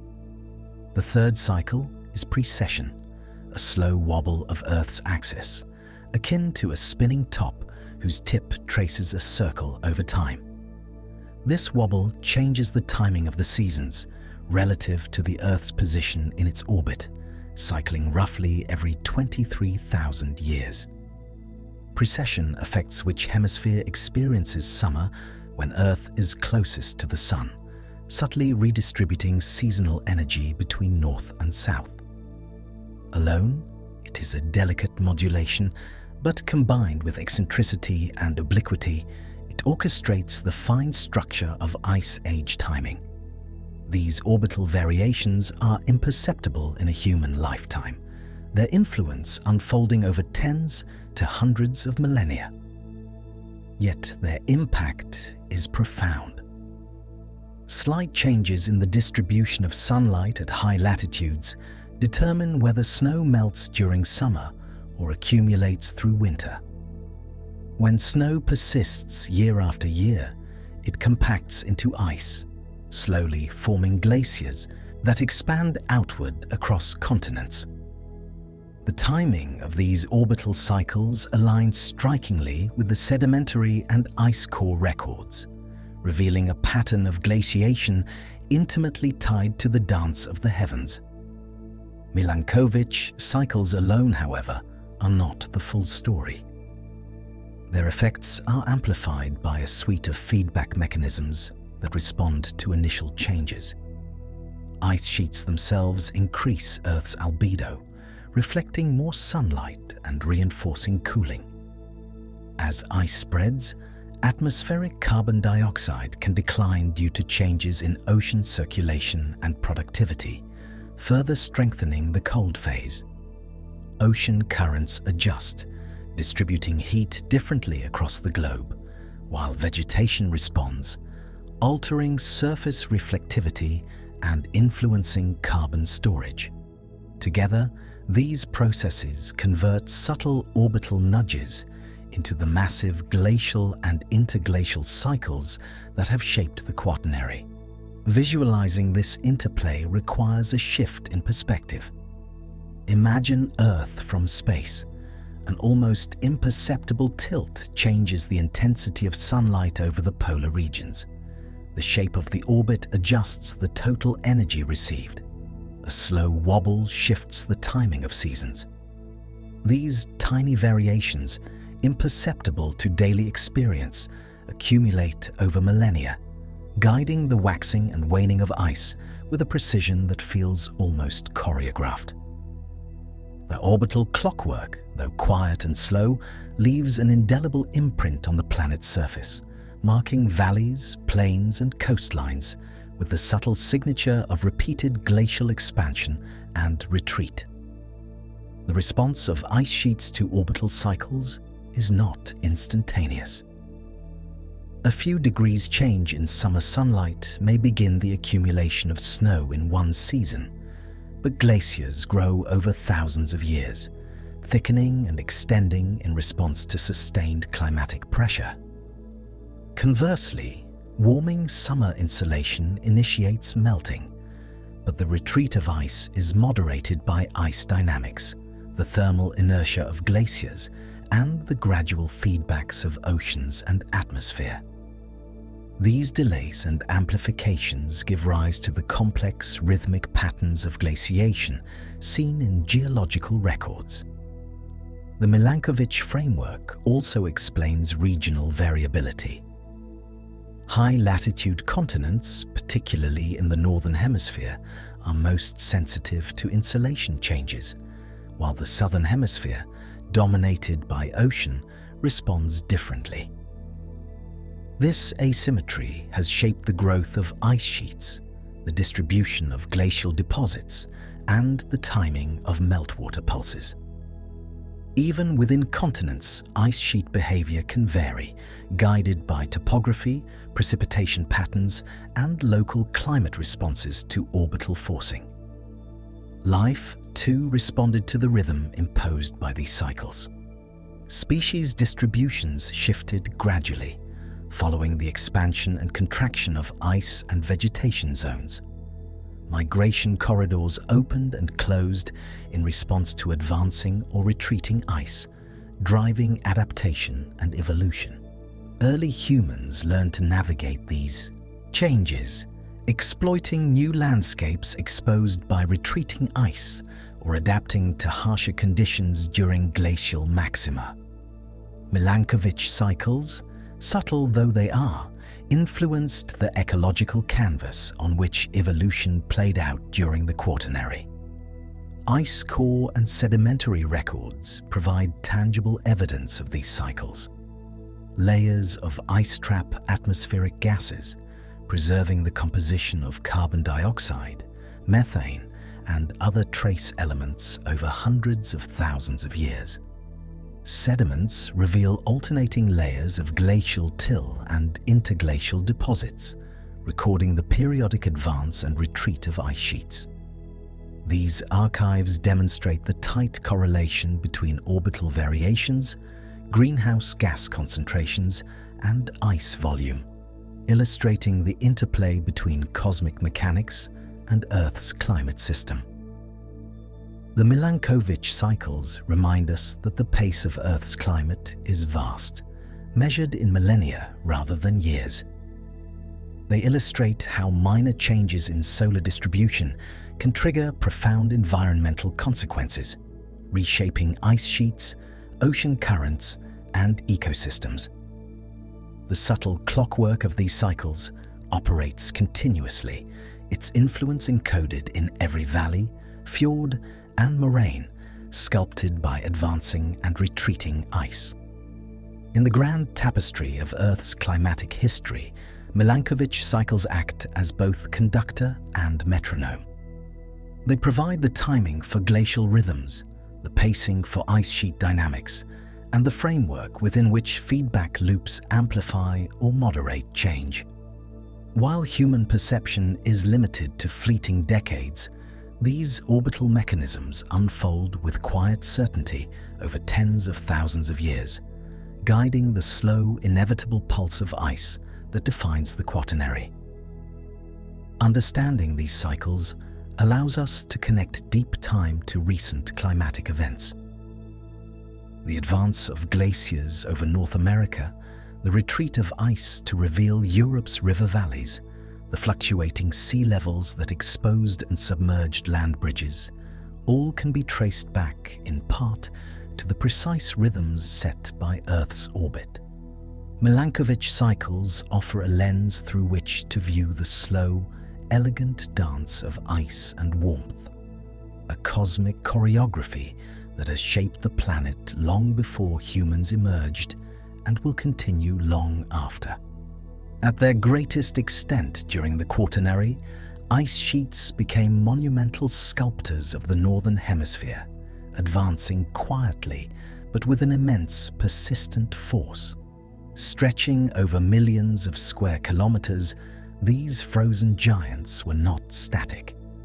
They flowed like slow rivers of stone, ice, and time, reshaping the landscapes beneath them in ways both subtle and profound. To observe them is to witness the patient work of nature on a geological canvas, where every valley, ridge, and plain is traced by the relentless advance and retreat of ice. Glaciers moved under the combined influence of gravity and their own immense weight. The ice at the center of a sheet thickened, pressing downward and outward, causing slow deformation that allowed the frozen mass to creep across continents. This motion was measured not in hours or days, but in millennia, a movement so gradual it seems eternal from a human perspective.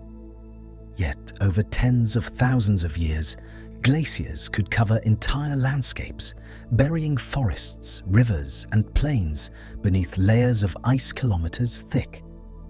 The bedrock beneath these ice sheets responded to their pressure.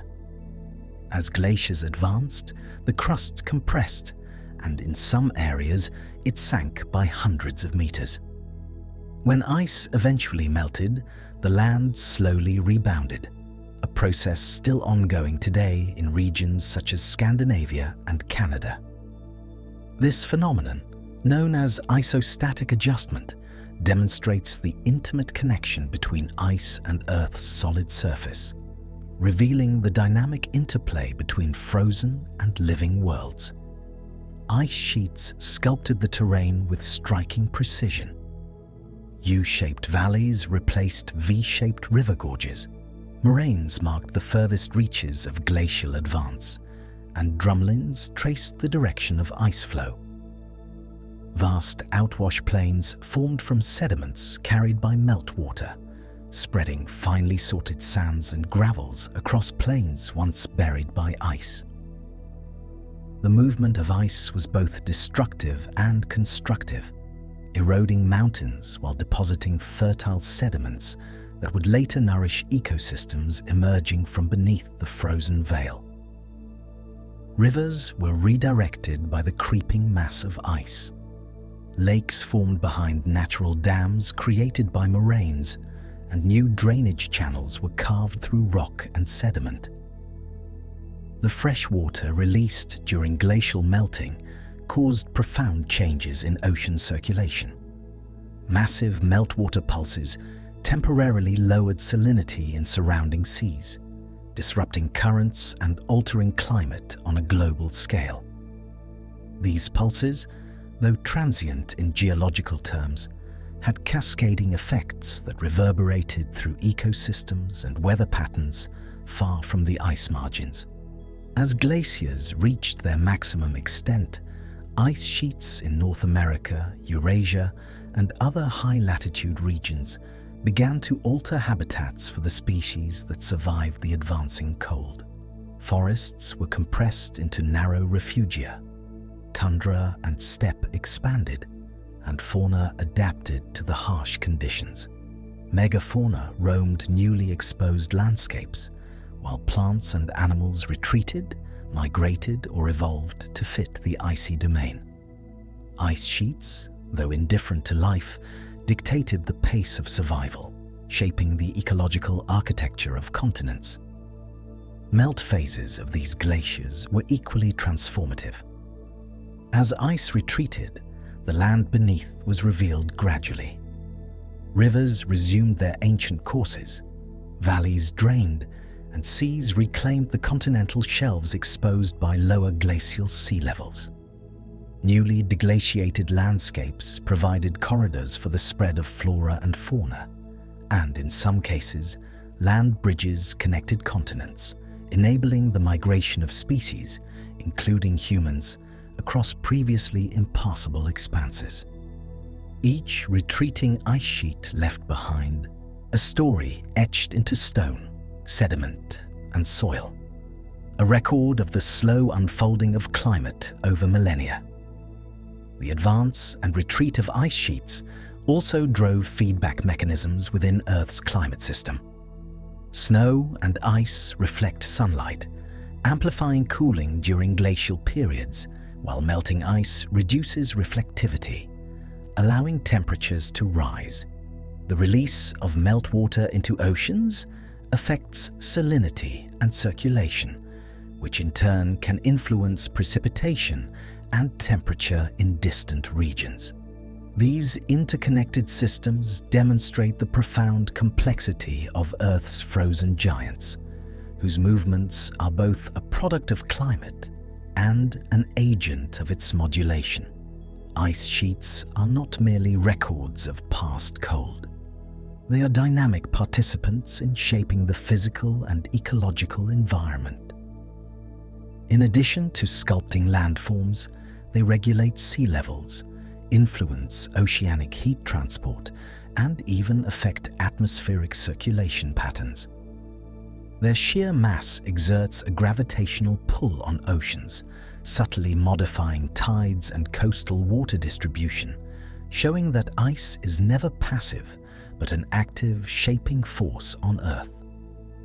The visual spectacle of these ice sheets is awe-inspiring. From high above, one can imagine a continent draped in white, ridges and crests flowing like frozen waves, punctuated by glacial lakes and moraines. The quiet advance seems eternal, yet every glacier pulses and breathes with subtle motion, responding to temperature, snowfall, and internal dynamics. This imagery underscores the slow but powerful agency of ice in Earth's systems, a reminder that time itself bends under the weight of glaciers. The glaciers of the Quaternary also framed human experience. As ice advanced, early humans adapted to new terrains, developing tools, strategies, and migration patterns suited to the shifting landscapes. During retreat, they exploited fertile soils and freshwater resources, spreading across newly exposed regions. Ice sheets, in effect, choreographed both the natural world and the trajectory of human history, dictating where life could thrive and where it could only endure. Through repeated cycles of growth and retreat, glaciers sculpted a world that is familiar today, yet deeply marked by the passage of ice. Mountains, valleys, plains, rivers, and coastlines bear the signatures of ice's patient work. Sediment layers, buried soils, and moraines preserve a record of climate, documenting the rise and fall of frozen continents over hundreds of thousands of years.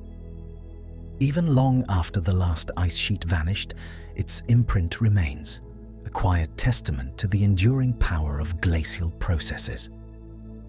In the final analysis, the movement of ice sheets during the Quaternary represents both a mechanical and a climatic force. They sculpt the landscape, regulate oceans, and influence life, all while responding to subtle variations in Earth's orbit, greenhouse gas concentrations, and atmospheric patterns. Human populations followed these pathways, spreading into Europe, Asia, and the Americas. Megafauna similarly shifted their ranges, often in synchrony with human expansion. Predators, herbivores, and humans navigated this delicate interplay of ice and land, a silent dance choreographed by the gradual rise and fall of frozen continents. Adaptation was not purely biological. Early humans developed social strategies to cope with scarcity and environmental unpredictability. Groups gathered in sheltered valleys or caves, shared resources, and coordinated hunting efforts, maximizing survival during periods when ice covered familiar lands. Seasonal cycles became the markers of human activity. The appearance of plant foods, the migration of animals, and the retreat of snow dictated timing for settlement, hunting, and movement. Even in the harshest winters, knowledge passed across generations enabled persistence in an ever-changing world. The influence of ice extended beyond the immediate landscape. Retreating glaciers reshaped rivers, carving new valleys and depositing nutrient-rich sediments that supported plant regrowth. Freshwater pulses from melting ice influenced nearby lakes and seas, creating temporary ecosystems that drew birds, fish, and other species. These transient oases became focal points for survival, providing the nourishment needed to endure the frozen expanses that otherwise dominated the Quaternary landscape.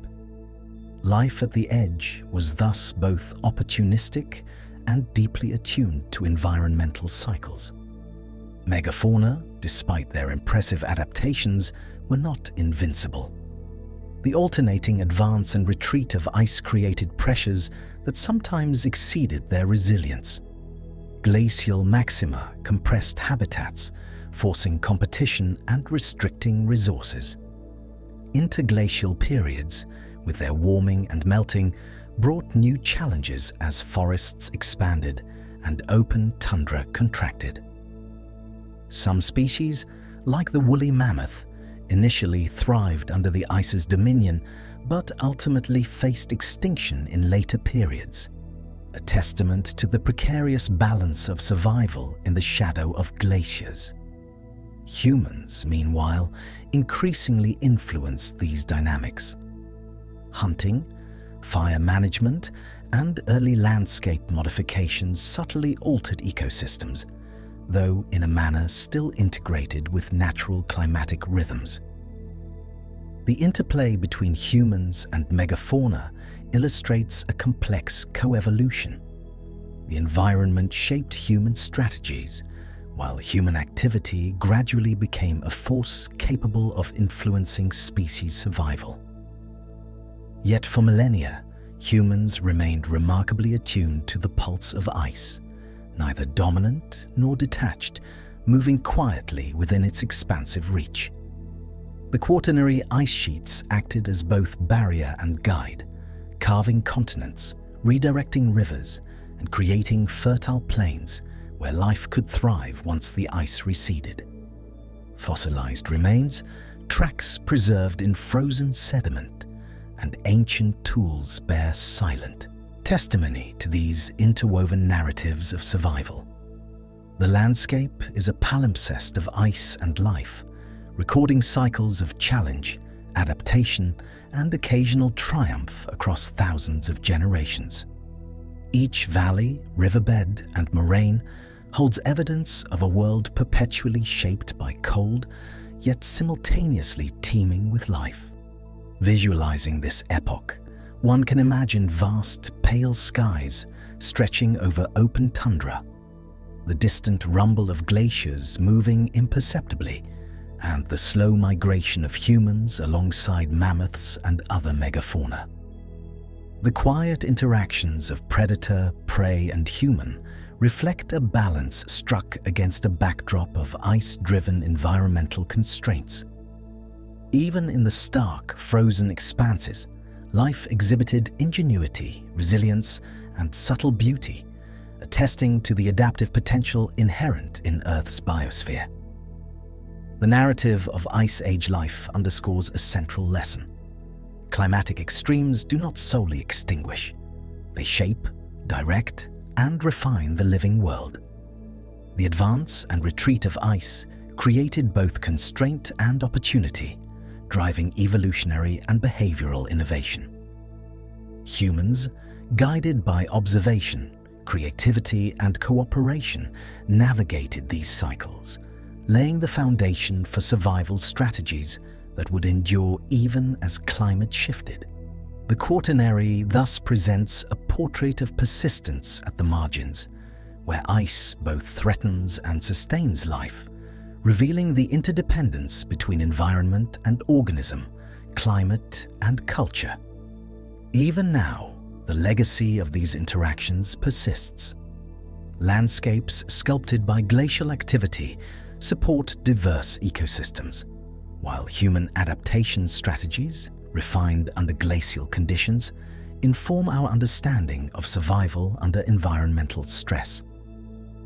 Ice Age megafauna, though largely vanished, left an imprint on ecological systems, influencing vegetation patterns, predator-prey dynamics, and nutrient distribution. The imprint of the ice persists, quietly influencing the modern world, a reminder of how deeply frozen epochs are woven into the fabric of Earth's biosphere. In this delicate balance of survival, the frozen edge becomes a space of resilience and opportunity. Life persists, not in spite of ice, but often because of it, adapting to the rhythmic challenge imposed by glaciers' slow advance and retreat. Through observation of both human and megafaunal adaptation, one glimpses the profound interconnection between climate, ice, and life. A dynamic equilibrium that underscores the subtle complexity of the Quaternary world.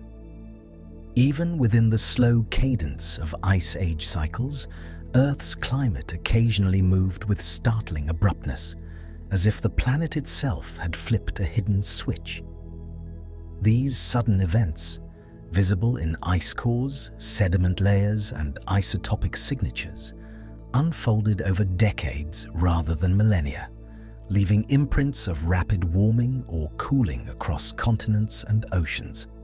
Unlike the steady pulses of glacial advance and retreat, these episodes remind us that climate, while generally rhythmic, can pivot swiftly under the right conditions.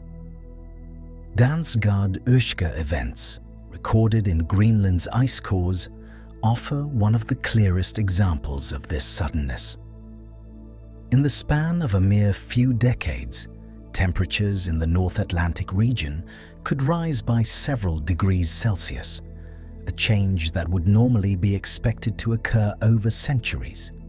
These warming events persisted for hundreds of years before reversing abruptly, illustrating a climate system delicately poised between equilibrium and dramatic transformation. The ice preserved in these cores functions as a frozen archive, holding microscopic air bubbles that reveal not only temperature fluctuations, but also changes in atmospheric composition, wind patterns, and precipitation. Each layer is a whisper from a planet capable of surprising itself, a testament to the latent energy stored within oceans, ice, and atmosphere. Complementing these warming pulses were Heinrich events, named for the geologist who first identified them. These episodes involved the catastrophic release of massive icebergs from continental glaciers into the North Atlantic, depositing layers of rock debris across the seafloor.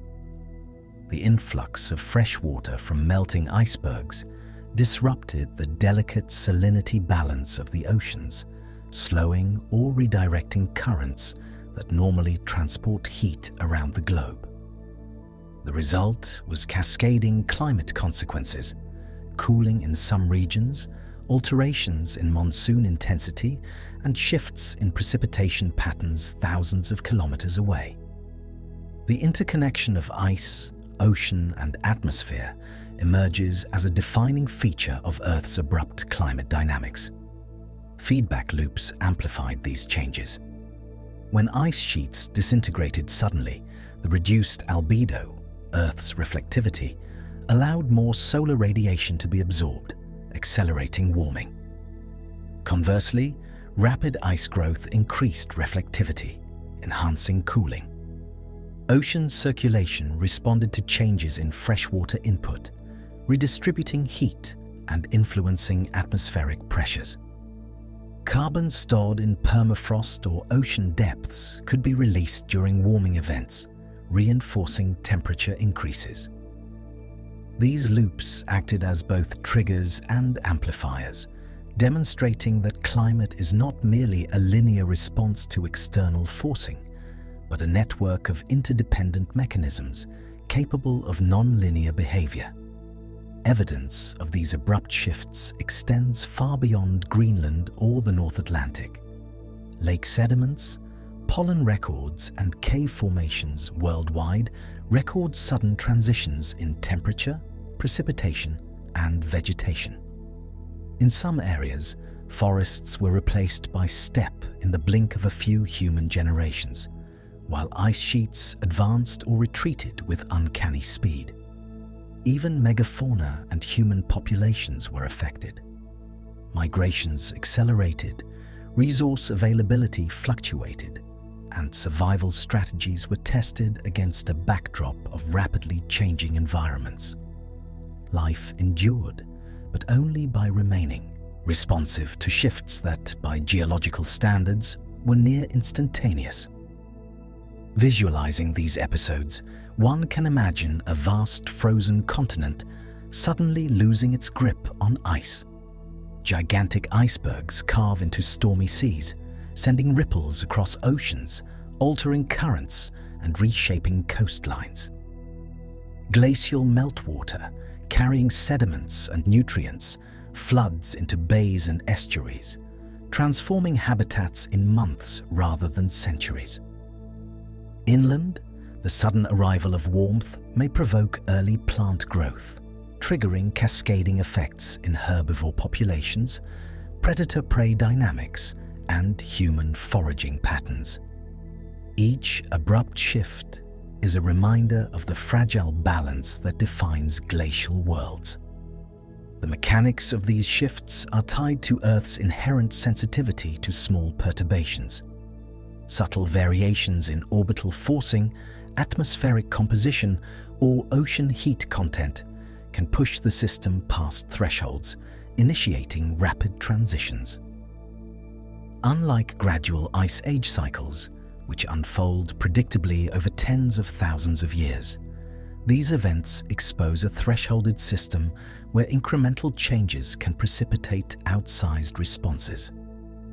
In this light, abrupt climate episodes become both extraordinary and inevitable, the result of a climate system operating at the edge of metastability. Studying these events provides crucial insight into how the Earth system functions.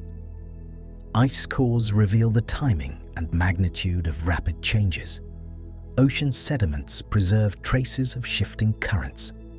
Tree rings and pollen document ecological responses. By linking these records, scientists reconstruct not just a timeline of climate shifts, but the mechanisms by which feedback loops amplify or dampen change. The story that emerges is one of an Earth that, while mostly gradual in its evolution, retains pockets of volatility where the pace of change accelerates dramatically. The Quaternary world, therefore, was a composite of slow and fast rhythms. Glacial cycles dictated the overarching pattern, but within these cycles, sudden pulses, brief, dramatic, and globally influential, occurred with startling regularity. Recognizing this duality allows us to appreciate the complexity of climate. It is neither entirely predictable nor wholly chaotic, but governed by an intricate interplay of forces that operate on multiple temporal scales. Ice, ocean, atmosphere, and biosphere interact in ways that allow for both measured advance and sudden transformation, producing the layered narrative preserved in geological and biological archives. These abrupt shifts also underscore the interconnection between climate and life. Organisms were forced to adapt quickly, migrate, or face local extinction. Humans, though developing more sophisticated tools and social strategies, remained vulnerable to these rapid transitions. Resource scarcity altered migration corridors, and changing weather patterns shaped human behavior and settlement patterns, subtly guiding cultural evolution in response to environmental pressure. Life, in all its forms, was a reactive participant in these episodes of sudden change. The legacy of abrupt climate events continues to echo today. Modern ice sheets and ocean currents retain the capacity for sudden shifts, and understanding the mechanisms behind Dansgaard-Oeschger and Heinrich events informs our comprehension of climate sensitivity. The past demonstrates that Earth's systems can respond quickly to seemingly minor triggers, highlighting both the resilience and the fragility inherent in the natural world. Observing these ancient surprises allows us to perceive climate as a living, dynamic system, patient, vast, and capable of unexpected turns. In the quiet aftermath of each abrupt episode, landscapes would gradually stabilize. Ice sheets reformed or receded, rivers carved new paths, and ecosystems reorganized themselves in accordance with the new environmental baseline. These periods of adjustment, though less dramatic than the transitions themselves, were essential for the re-establishment of ecological and climatic equilibrium. The story of sudden shifts, therefore, is not one of permanent disruption, but of transient pulses that recalibrate a system continuously seeking balance. Ultimately, abrupt climate events reveal a truth about Earth. Its history is written in both glacial rhythms and sudden reversals. The Quaternary ice sheets moved with deliberate patience, yet within that slow rhythm were interludes of swift change, a reminder that even the most gradual processes carry the potential for rapid transformation. These episodes serve as a quiet meditation on the interplay between constancy and volatility, highlighting the hidden forces that shape the planet, unseen yet always present beneath the veneer of frozen landscapes. Around 11,700 years ago, as the last remnants of the great Quaternary ice sheets receded, Earth entered a new interval of relative warmth known as the Holocene. The frozen landscapes of the preceding millennia gave way to a gentler world, where rivers flowed freely, coastlines stabilized, and fertile soils spread across continents previously trapped beneath ice.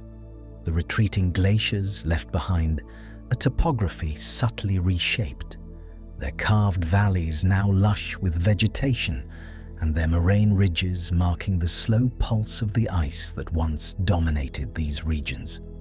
This interglacial period was not a static paradise, but a calm pause in the ongoing rhythm of glacial cycles, a temporary stability that permitted life, including humanity, to flourish in ways that had been impossible under the shadow of ice.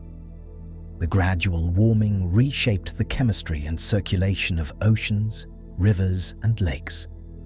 Meltwater pulses, initially dramatic, slowed into steady flows, replenishing freshwater systems and nourishing ecosystems along coastlines and inland basins. Nutrient-rich sediments carried by retreating ice fostered fertile plains, enabling plants to expand their ranges and thrive in the newly exposed landscapes. Forests, once compressed into refugia, spread northward and across valleys, establishing the patchwork of woodland and grassland that would support herbivores and carnivores alike. The Holocene world was alive with quiet abundance, the slow pulse of seasonal cycles providing a predictable framework in which life could stabilize. Early humans, intimately attuned to environmental rhythms, responded to these changes with remarkable ingenuity. The stability of climate allowed for longer-term settlement in fertile river valleys, enabling the development of agriculture and the domestication of plants and animals. Fertile floodplains became hubs of human activity, their predictable cycles of inundation and fertility providing reliable resources. Settlements gradually shifted from nomadic patterns dictated by ice and seasonal scarcity to semi-permanent villages. knowledge of weather, animal behavior, and plant cycles accumulated over generations, weaving together a human culture deeply informed by the rhythm of the interglacial landscape.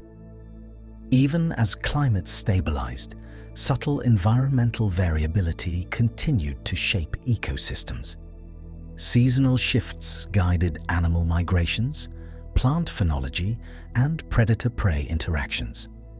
Human societies adapted to these cycles with tools, storage techniques, and communal strategies that allowed populations to exploit seasonal abundance while surviving periods of scarcity. The Holocene, in essence, was a laboratory of environmental predictability, offering a prolonged period in which complex ecological networks and human civilizations could coalesce. The retreat of glaciers also redefined coastlines and opened new maritime corridors. Rising seas gradually inundated lowlands previously exposed during glacial minima, forming bays, estuaries, and deltas that became rich centers of biodiversity. Rivers adjusted to these new gradients, carving channels and forming floodplains that supported plant and animal communities, while also enabling human transport, trade, and fishing. The slow, patient reshaping of the land and sea during the Holocene created a delicate balance between stability and ongoing change, a backdrop against which life could flourish, uninterrupted by the harsh extremes of ice-dominated landscapes. Vegetation patterns stabilized in response to both climatic and topographical factors. Boreal forests expanded in northern latitudes, temperate forests spread across mid-latitude continents, and grasslands flourished in regions shaped by post-glacial soils and variable moisture. Wetlands and lakes, once scoured by ice, developed intricate networks of aquatic life. Fauna, including relict populations of Quaternary Megafauna, adapted to these transformed habitats.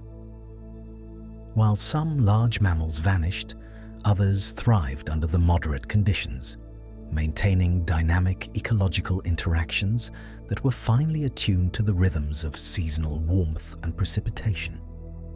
The Holocene climate also fostered predictable weather patterns, enabling the emergence of human ingenuity on a larger scale.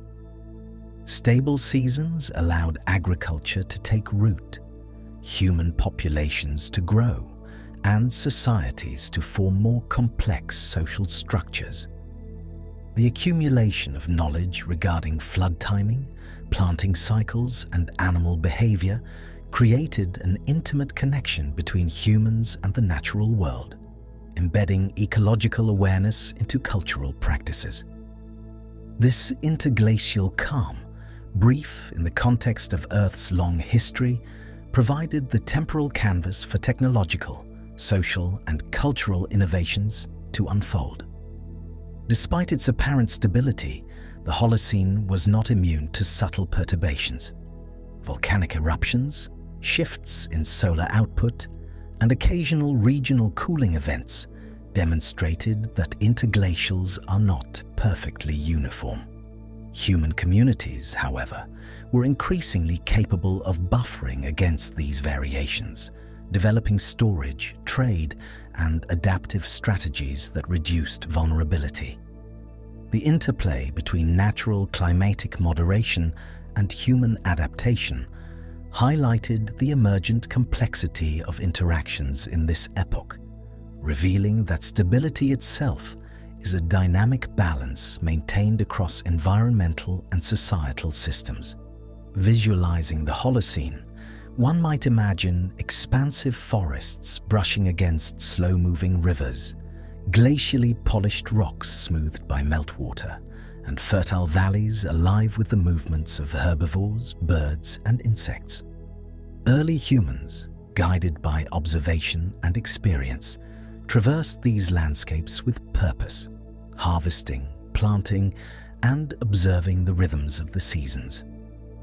The warmth and predictability of this period created a subtle, pervasive sense of continuity, a calm interlude in the greater narrative of ice, glacial pulses, and abrupt shifts. This epoch also reframes modern climate as a temporary pause within a much longer story. While the Holocene permitted the rise of complex societies and technological innovation, it exists within the broader Quaternary context of ice age cycles that span millions of years. The calm of today is contingent upon underlying natural rhythms and the long-term trajectory of Earth's orbital and climatic systems. Understanding the Holocene within this perspective allows for appreciation of both the stability that permitted human flourishing and the fragility that underlies all interglacial periods. In essence, the Holocene is a meditation on continuity and opportunity. It is a period where ice retreated, rivers flowed freely, soils matured, and life, including humanity, expanded into landscapes once constrained by frozen extremes. It illustrates that interlude of calm, however brief on geological timescales, provide the temporal space necessary for ecological and cultural innovation. Yet beneath this calm lies the quiet memory of ice, reminding us that Earth's climate is never permanently static, and that stability, while comforting, is a transient feature in a planet governed by cycles of cold and warmth. The Holocene's signature is subtle yet profound. It is written in stable coastlines, fertile plains, and the predictable rhythm of seasons. It is etched into the genetic adaptations and cultural practices of early humans, the spread of forests and grasslands, and the flow of rivers through valleys once occupied by ice. This interglacial calm, framed between glacial extremes, reveals the delicate balance between environment and life, illustrating how periods of moderation set the stage for biological, ecological, and human expansion in a world otherwise defined by frozen epochs. For millions of years, Earth's climate operated largely without conscious influence, shaped by the interplay of solar energy, orbital cycles, ocean currents, and the slow movements of continents. But in recent centuries, a new factor began to assert itself, subtle at first, then increasingly profound: humanity. Industrial activity, concentrated in a span of just a few hundred years, introduced greenhouse gases into the atmosphere at rates far exceeding natural variation. Carbon dioxide, methane, and nitrous oxide surged, amplifying the natural greenhouse effect and altering the rhythmic patterns that had guided glacial cycles and interglacial stability for millennia. This new human influence is remarkable not only for its speed, but also for its scale. Ice core records spanning hundreds of thousands of years show natural carbon dioxide fluctuations of roughly 100 parts per million between glacial and interglacial periods. In contrast, the industrial age has seen levels rise more than 120 parts per million above pre-industrial baselines in just 2 centuries, a blink of an eye on the geological clock.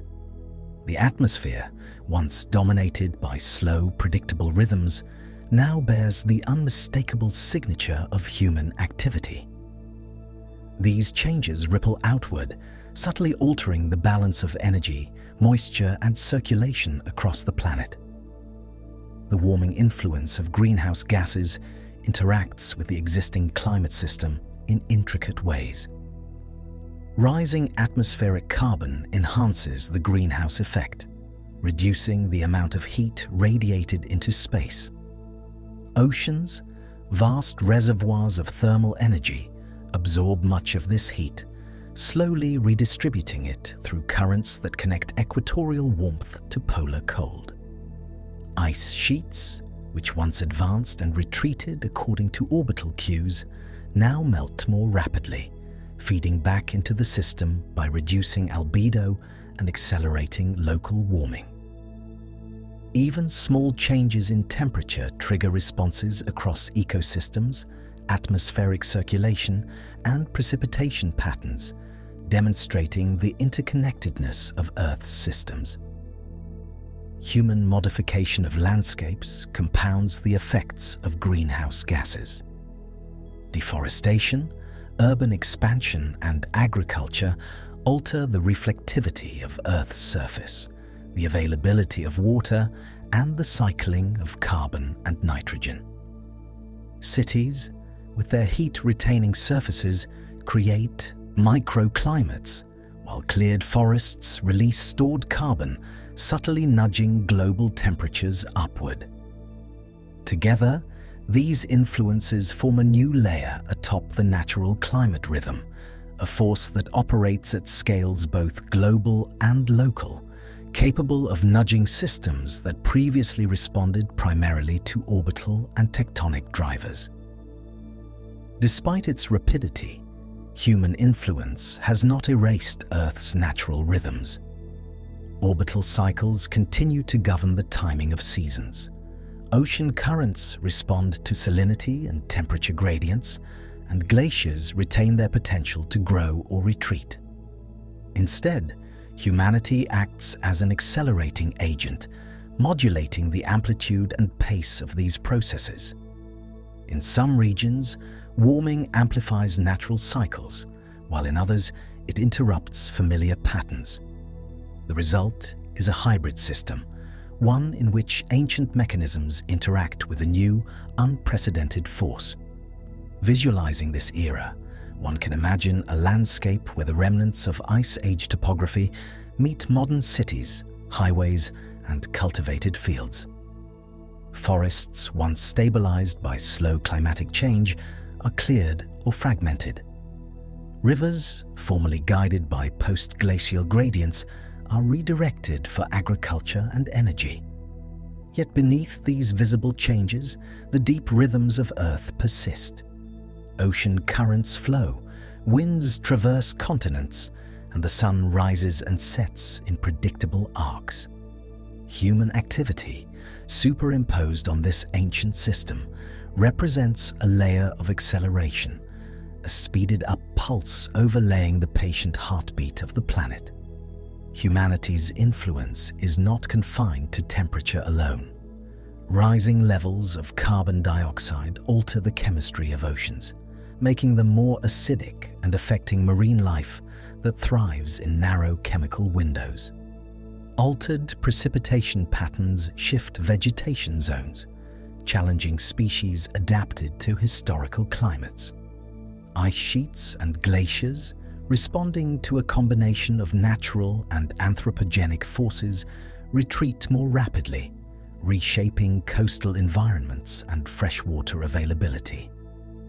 The interconnectedness of climate, ice, and life ensures that even seemingly small human actions have cascading consequences.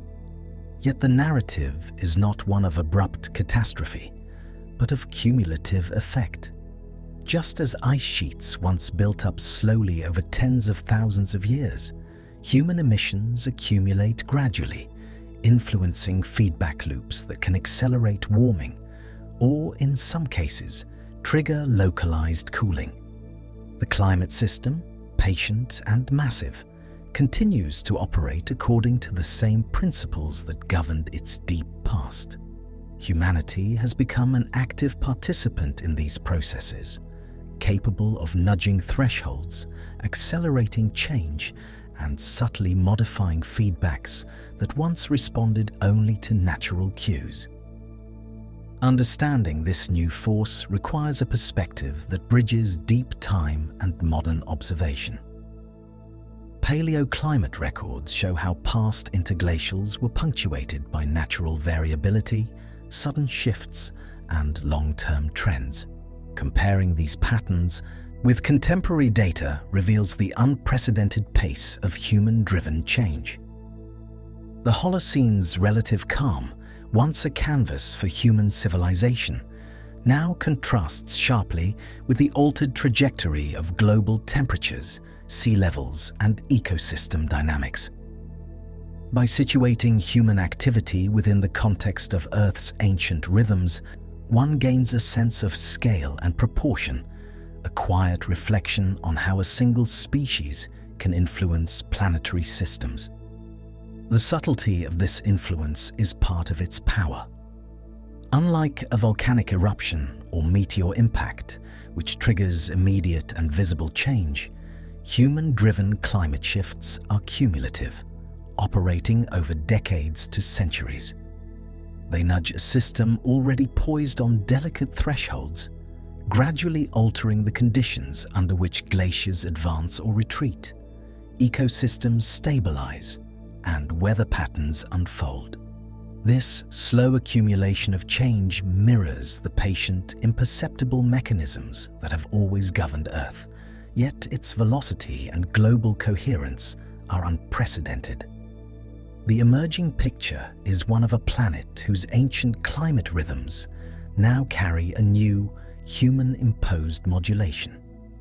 Ice sheets, oceans, and atmospheres retain their inherent tendencies towards cycles and feedback, yet each is now subtly influenced by the addition of anthropogenic greenhouse gases, land use changes, and global heat redistribution.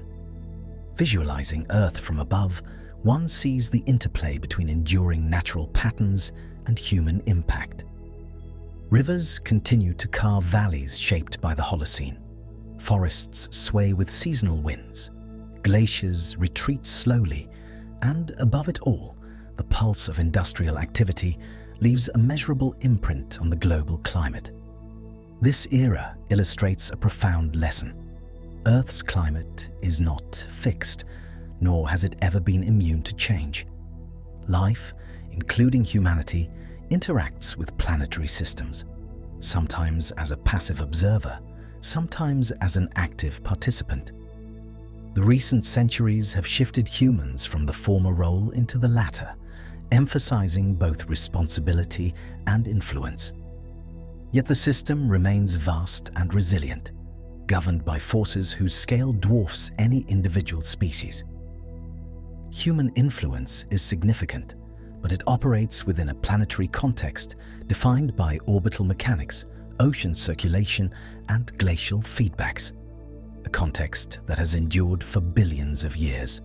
Ultimately, humanity's role in climate introduces a new layer to Earth's story, one of accelerated change, cumulative impact, and the potential for both disruption and adaptation. This force interacts with the slow rhythms of ice ages, interglacials, and feedback loops, creating a hybrid system where ancient mechanisms persist alongside novel perturbations. Observing this era calmly, without alarm but with clarity, offers insight into the relationship between life and planet, past and present, stability and transformation. Looking forward through the lens of deep time, one cannot help but wonder when Earth might naturally return to the icy rhythms that have punctuated its history.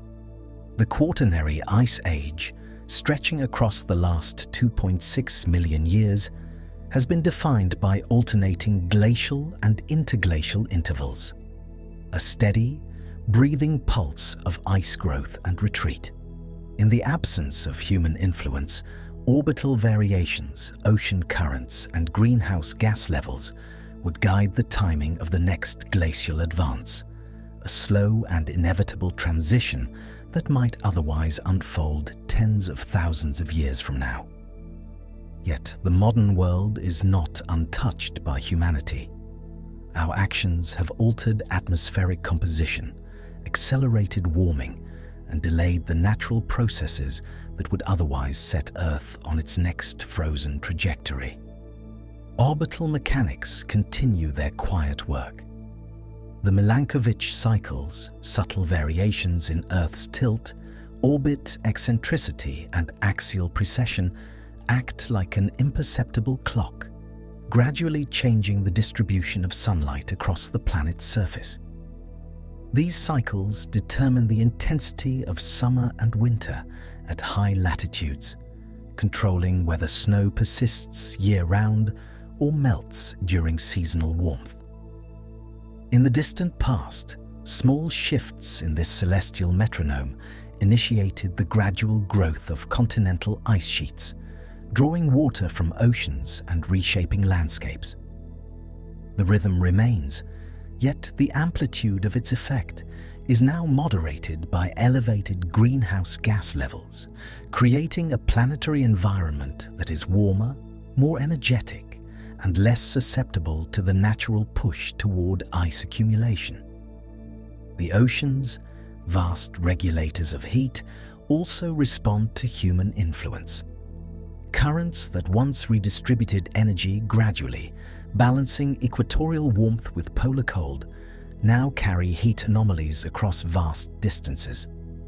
The deep ocean, a reservoir of slow thermal memory, absorbs excess heat, delaying the impact of surface warming, while slowly transmitting it across millennia. This interaction between rapid atmospheric change and the slow response of the oceans adds complexity to predictions of future glaciation.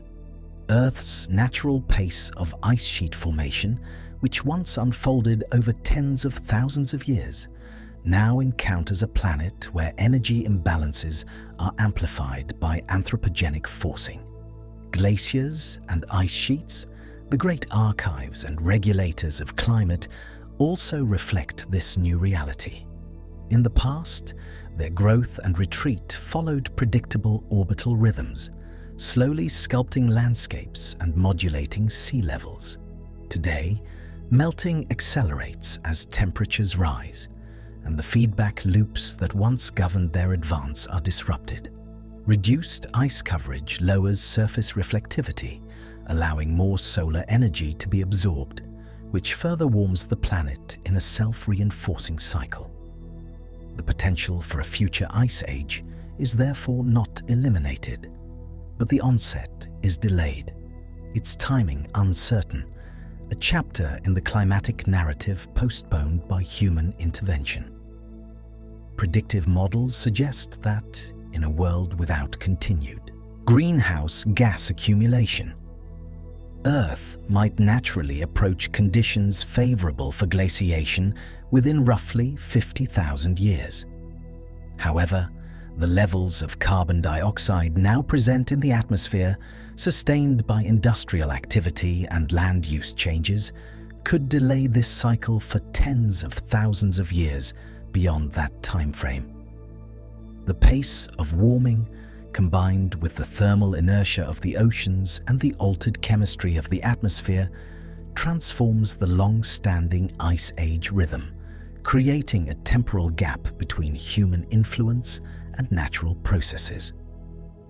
In essence, humanity has inserted a deliberate pause into Earth's ancient beat, a temporary suspension of a cycle that has operated with near clockwork regularity for millions of years. Visualizing this future, one sees a planet where continents drift quietly along their tectonic pathways, where orbital mechanics continue their subtle variations, and where oceans carry slow-moving currents beneath a warming sky. Ice sheets that might have begun forming at high latitudes remain thin or retreating, while coastal systems respond to ongoing sea level rise. Life continues to adapt, ecosystems shift, and humans influence the distribution of energy, matter, and water across the globe.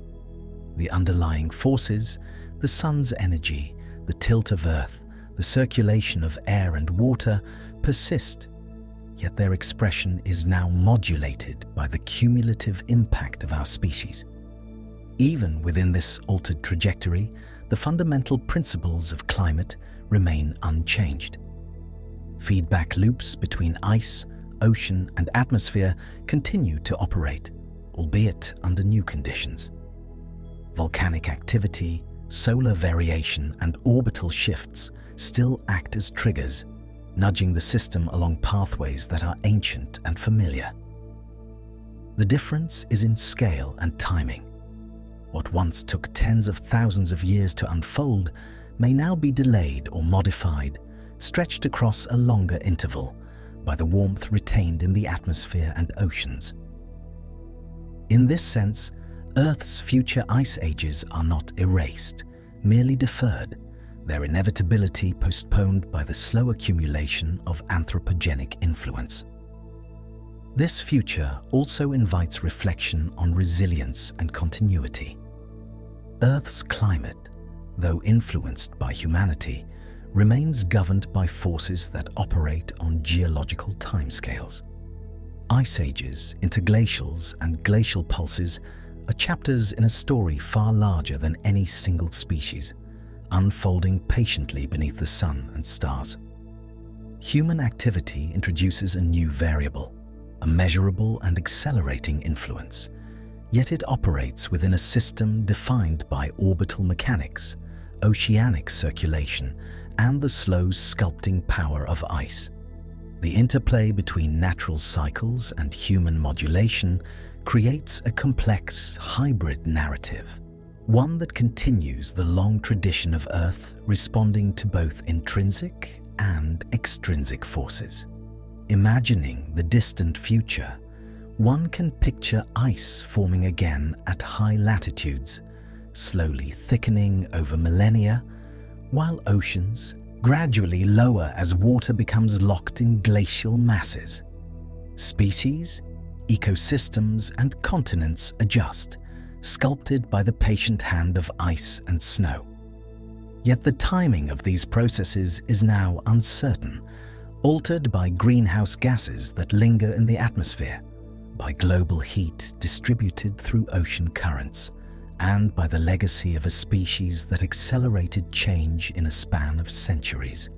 The eventual return of ice will remain a testament to the enduring cycles of Earth, but its arrival may no longer align with the precise rhythms that governed previous epochs.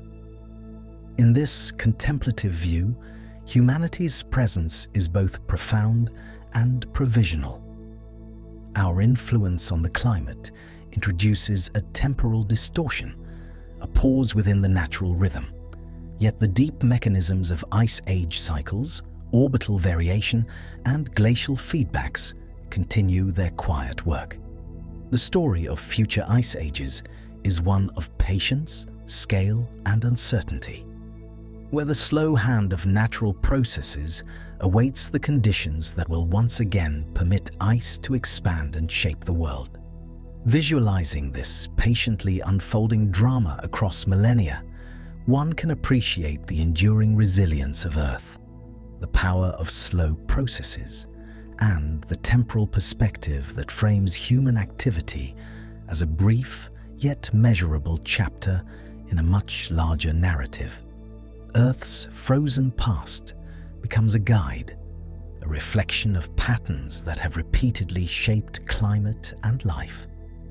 By studying the deep history of ice ages, their causes, and their interactions with life, one can understand the principles that will eventually govern future glaciation.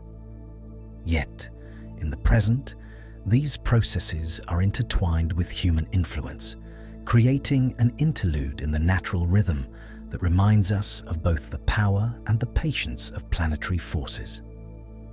The quiet drift of continents, the steady pulse of orbital cycles, and the eventual return of ice remain a testament to the enduring patterns of Earth's climate story, unfolding beneath the stars with a scale and timing beyond immediate human comprehension. As our exploration of the early Earth's climate winds to a close, sink deeper into the gentle calm of a world shaped by ice and slow planetary rhythms. Picture glaciers forming softly in the distance, shaping valleys and coastlines, while oceans quietly expand under a young sun. Let your thoughts soften, your muscles release, and your breath flow naturally as you rest in this timeless, frozen landscape. If you enjoyed this tranquil journey, please consider leaving a like, subscribing, or sharing your thoughts below. Your support is deeply appreciated and helps others find their way to this peaceful space. You can also turn on notifications so you won't miss any future journeys together. Now, let your body relax, release any remaining tension, and drift into a serene, restorative sleep. May your dreams flow like the slow movement of glaciers, carrying you across the ice of time.